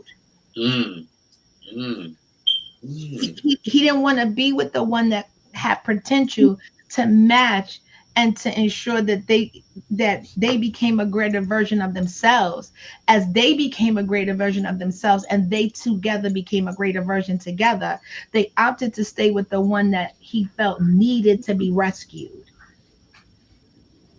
because that made them feel better showing up as a man, because they had to rescue. I'm gonna leave it at that. Thank you. no, that was good. Yeah, That was good to share. Come on, Von Eric. Okay, Dr. D. Wait, oh, well, it's been a great night, ladies and gents. Love the wisdom that was provided tonight. I'm sure going to repeat this and take some more notes, because that was well put, the words that y'all spoke. Matter of fact, that might be a good talking point, what Dr. D said. I wonder if it's in your book, Bishop. Are men or women prepared to rescue when they see a woman that needs to be rescued? And men or women, are you prepared and are able to nourish when? I think that might be a good talking point to talk one day. I don't know. That might be in the huddle somewhere in there. Yeah, We're gonna get that. final comments when you're done. Yeah, I need to get that book. Yeah, it might be a good book. Well, I know it'd be a good book because the words that he was saying tonight was off the chain. But thank y'all for all the answering for my questions. And it's been a great night. Love you all. Much love and respect. Come on, Coach Michael. Black men don't cheat, Claiborne.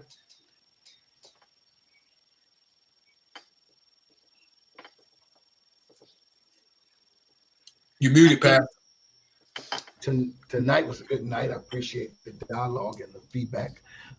Surely, obviously, as Dr. Indy Brown says, obviously we're seeing things from different perspectives, and obviously you guys are sounding whatever alarm you all are sounding. But as I said in the chat, Risha, if the silent ones are the majority, then y'all need to speak up because everybody else is speaking for you. And that's just the reality of it. Everyone else is speaking.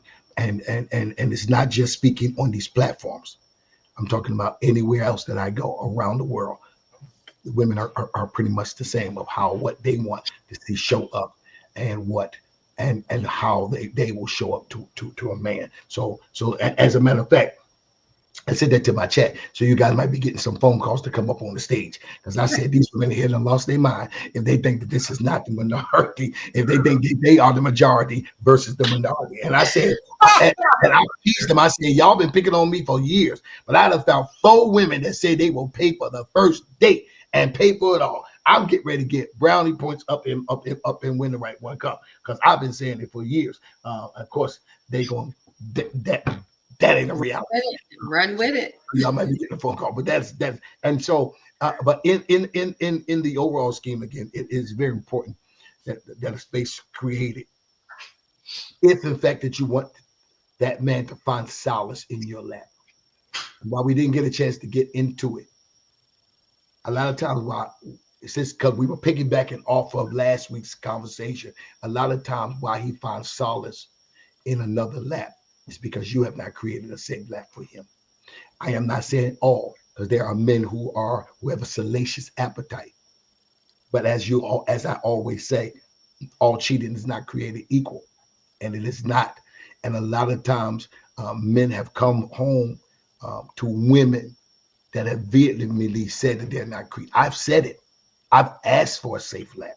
I made the conversation about how important it was to have that, and it wasn't, and neither was it created for it to be. And I've dated amazing women. They just don't know what society is put on. Just like they're amazing men, but who don't know how to let that side go. That doesn't mean that they are not amazing. That doesn't mean that those guys are not good men because they won't be vulnerable. They just don't know how to do that. That doesn't mean that women are not in that space because they don't know how to create a safe lap.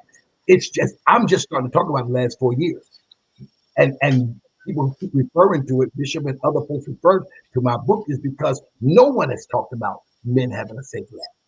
It is the bestseller on Amazon because no one, black, white, purple, Hispanic, no one has ever, before you put out books, you Google to make sure that you're not on stuff. No one is talking about that conversation. It's not a norm that men should ever even want it.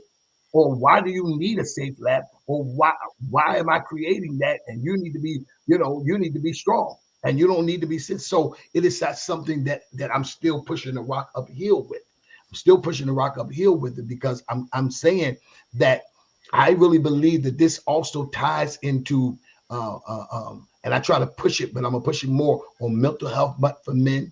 I really believe that it ties into mental health, that a lot of men are known, the majority, to have mental health issues because, again, suppressing a lot of things and not getting it out and not being able to share. Suicide, the highest level of suicide is amongst men. The highest level of heart attacks is among men. The highest level of high blood pressure and high cholesterol is amongst men because we have been taught to suppress and we have nowhere to release it. We have nowhere to. So just think of it like this, ladies, that if I create this safe space, I might be saving his life.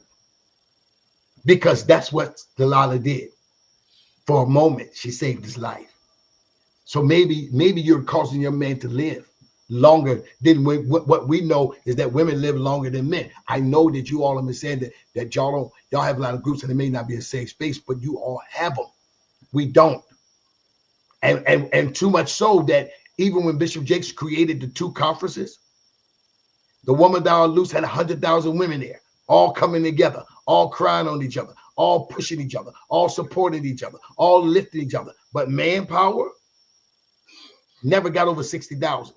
And then manpower was so low in numbers that he had to add it to the Mega Fest. He made manpower go over to Mega Fest to try to give it some strength. And what he kept advertising is, women, bring your husbands. They'll go over here to this room and y'all go over to this. And even with that, there was still never an equal number. Women are in more churches. Y'all go to church. You got more women in church than you have men. Women are more worshipers than you have men. So that is why all of this, to me, when I wrote the book, it wasn't just about somewhere to be vulnerable, but creating a space so a man can live. So a man can have somewhere, who knows that moment that you were like, again, the Cuba Gooding. She saved him from jail. Because what if he would have went out there and killed like he wanted to? But he was able to go to her house and release all who he was. And she saved his life. She saved, so there may be a possibility that you all, women in general, create a space that will cause this man to do this. And of course, we'll not get into the huddle, but I promise you that, and with Dr. Indy Brown, she said something, but my twin book to that is his chest is her secure place. His chest is her secure place, because women don't lay on men's lap. Because we have another conversation. If you do that, we will have another conversation, and it will not be about your vulnerability. So that's why women don't lay on men's lap, because it's like women laugh when they ask a man to give them a massage, and the massage always leads to something. It's because, and all she wanted you was to get these aching muscles to be massaged and let me go to sleep. But that never the case with me, because our mind is that one track. So I wrote I've titled it already and got the outline that the twin book to the first book will be his chest is her secure place. Women like to feel secure. They like to be able to know that she's in the arms of somebody that's going to protect, as Risha said, other levels of protection. So it was a great night. I think they definitely have to come back and share on the huddle. Right now, it's selling crazy. People have got a hold of it and catch it, and I'm really trying to turn the huddle into a movie. I'm trying to turn it into a movie, so I've been shopping it to a few Christian, because I think that if we give it that spin, like we did with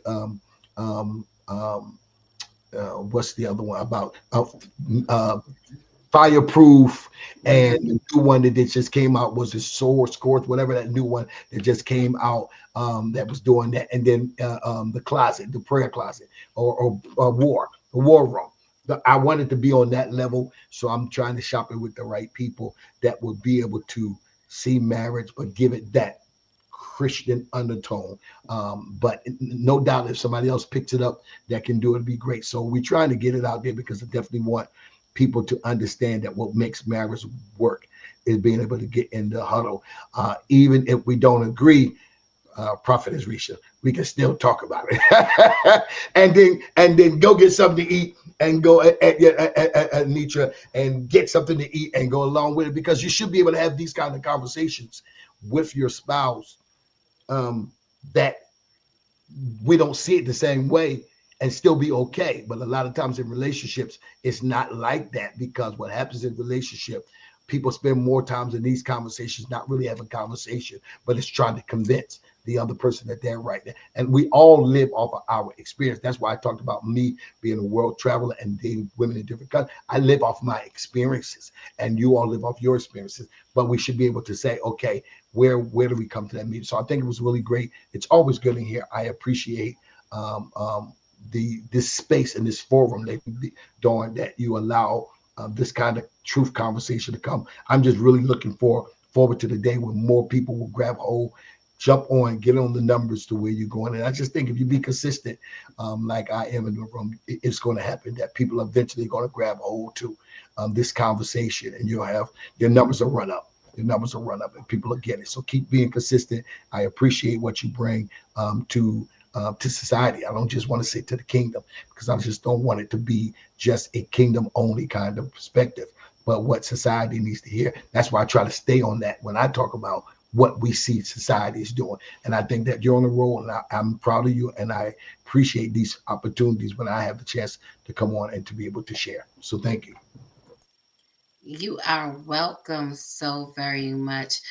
I appreciate each and every one of you. Bishop, you already know you my guy from a long time. You know, we know each other literally off social media for many, many years. But I appreciate that. And yes, you know, with the understanding that this is not a forum, you know, we tell people like, this is not church. We're willing to have the conversations here that we cannot always have in the building, but need to be had. And truth be told, a lot of people do not want to have these conversations. They're not ready to have these conversations because it starts to mess with the core of who you are and some of the things that we've been mistaught, and we don't want to relearn. We have to learn how to do relationships better. And that is my goal. So, you know, I thank God for going on 3 years now. You know, we've been showing up on Thursday nights, and I appreciate everyone who shows up with us, whether it's live or replays or later on. Bravo Nation, know that I truly appreciate you from the bottom of my heart. And it would be nothing without the great people who come on this platform with me, who are willing to share from their well. We do not profess to be experts, although some of us are licensed and certified in so many amazing areas.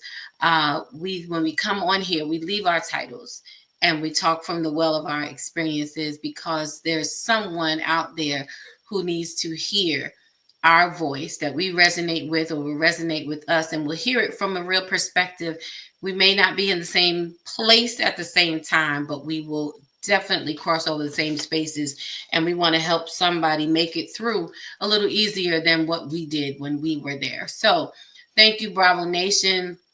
As always, ladies, my sisters, my girls, I appreciate y'all so very much. We got Risha Epps, the star of Texas. We got Lady Anitra Ace Perspective Carter in the house. We got the Dr. N.D. Brown, my girl. We do life, my Fluffy Nation cohort.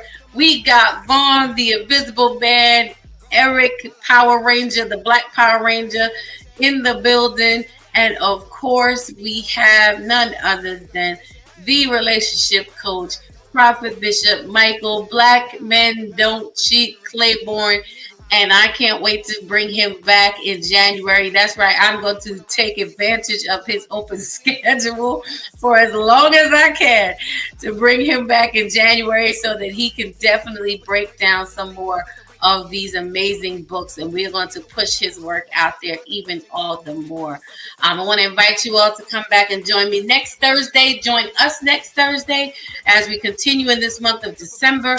Next Thursday, we're going to be talking about growing through grief. The holidays are coming, and not everyone may be having a Merry Christmas or a joyous New Year. So we want to talk together about all of us are missing someone at our table that we wished could be there in person, but it's not. So we just want to come on and chat a little bit, help to encourage one another, give each other some tips so that we can turn our frowns upside down and have a great holiday. I promise you it won't be sorry and somber. You already know on Thursday nights, there's no other place that you really should be. We always got a spin on it, no matter what the topic is. So we might start out with a tear, but we're going to end up with a laugh. So again, I appreciate you all. Thank you for joining us. Like, subscribe, and share. Make sure that you stay in tune with us. And I promise you, 2025, you do not want to miss a Thursday night. I've been flooding the team with content, and they are ready to go. It's going to be on and popping. We going deep, y'all. We going deep so we can come out on top. So have a great night, everybody. Team, if you don't mind, panel, just hang out with me for a moment, and we'll see y'all next week. Have a great night, everybody.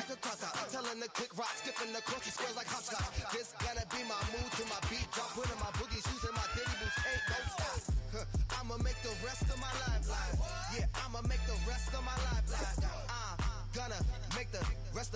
life the best of my life. Yeah, I'ma make the rest of my life.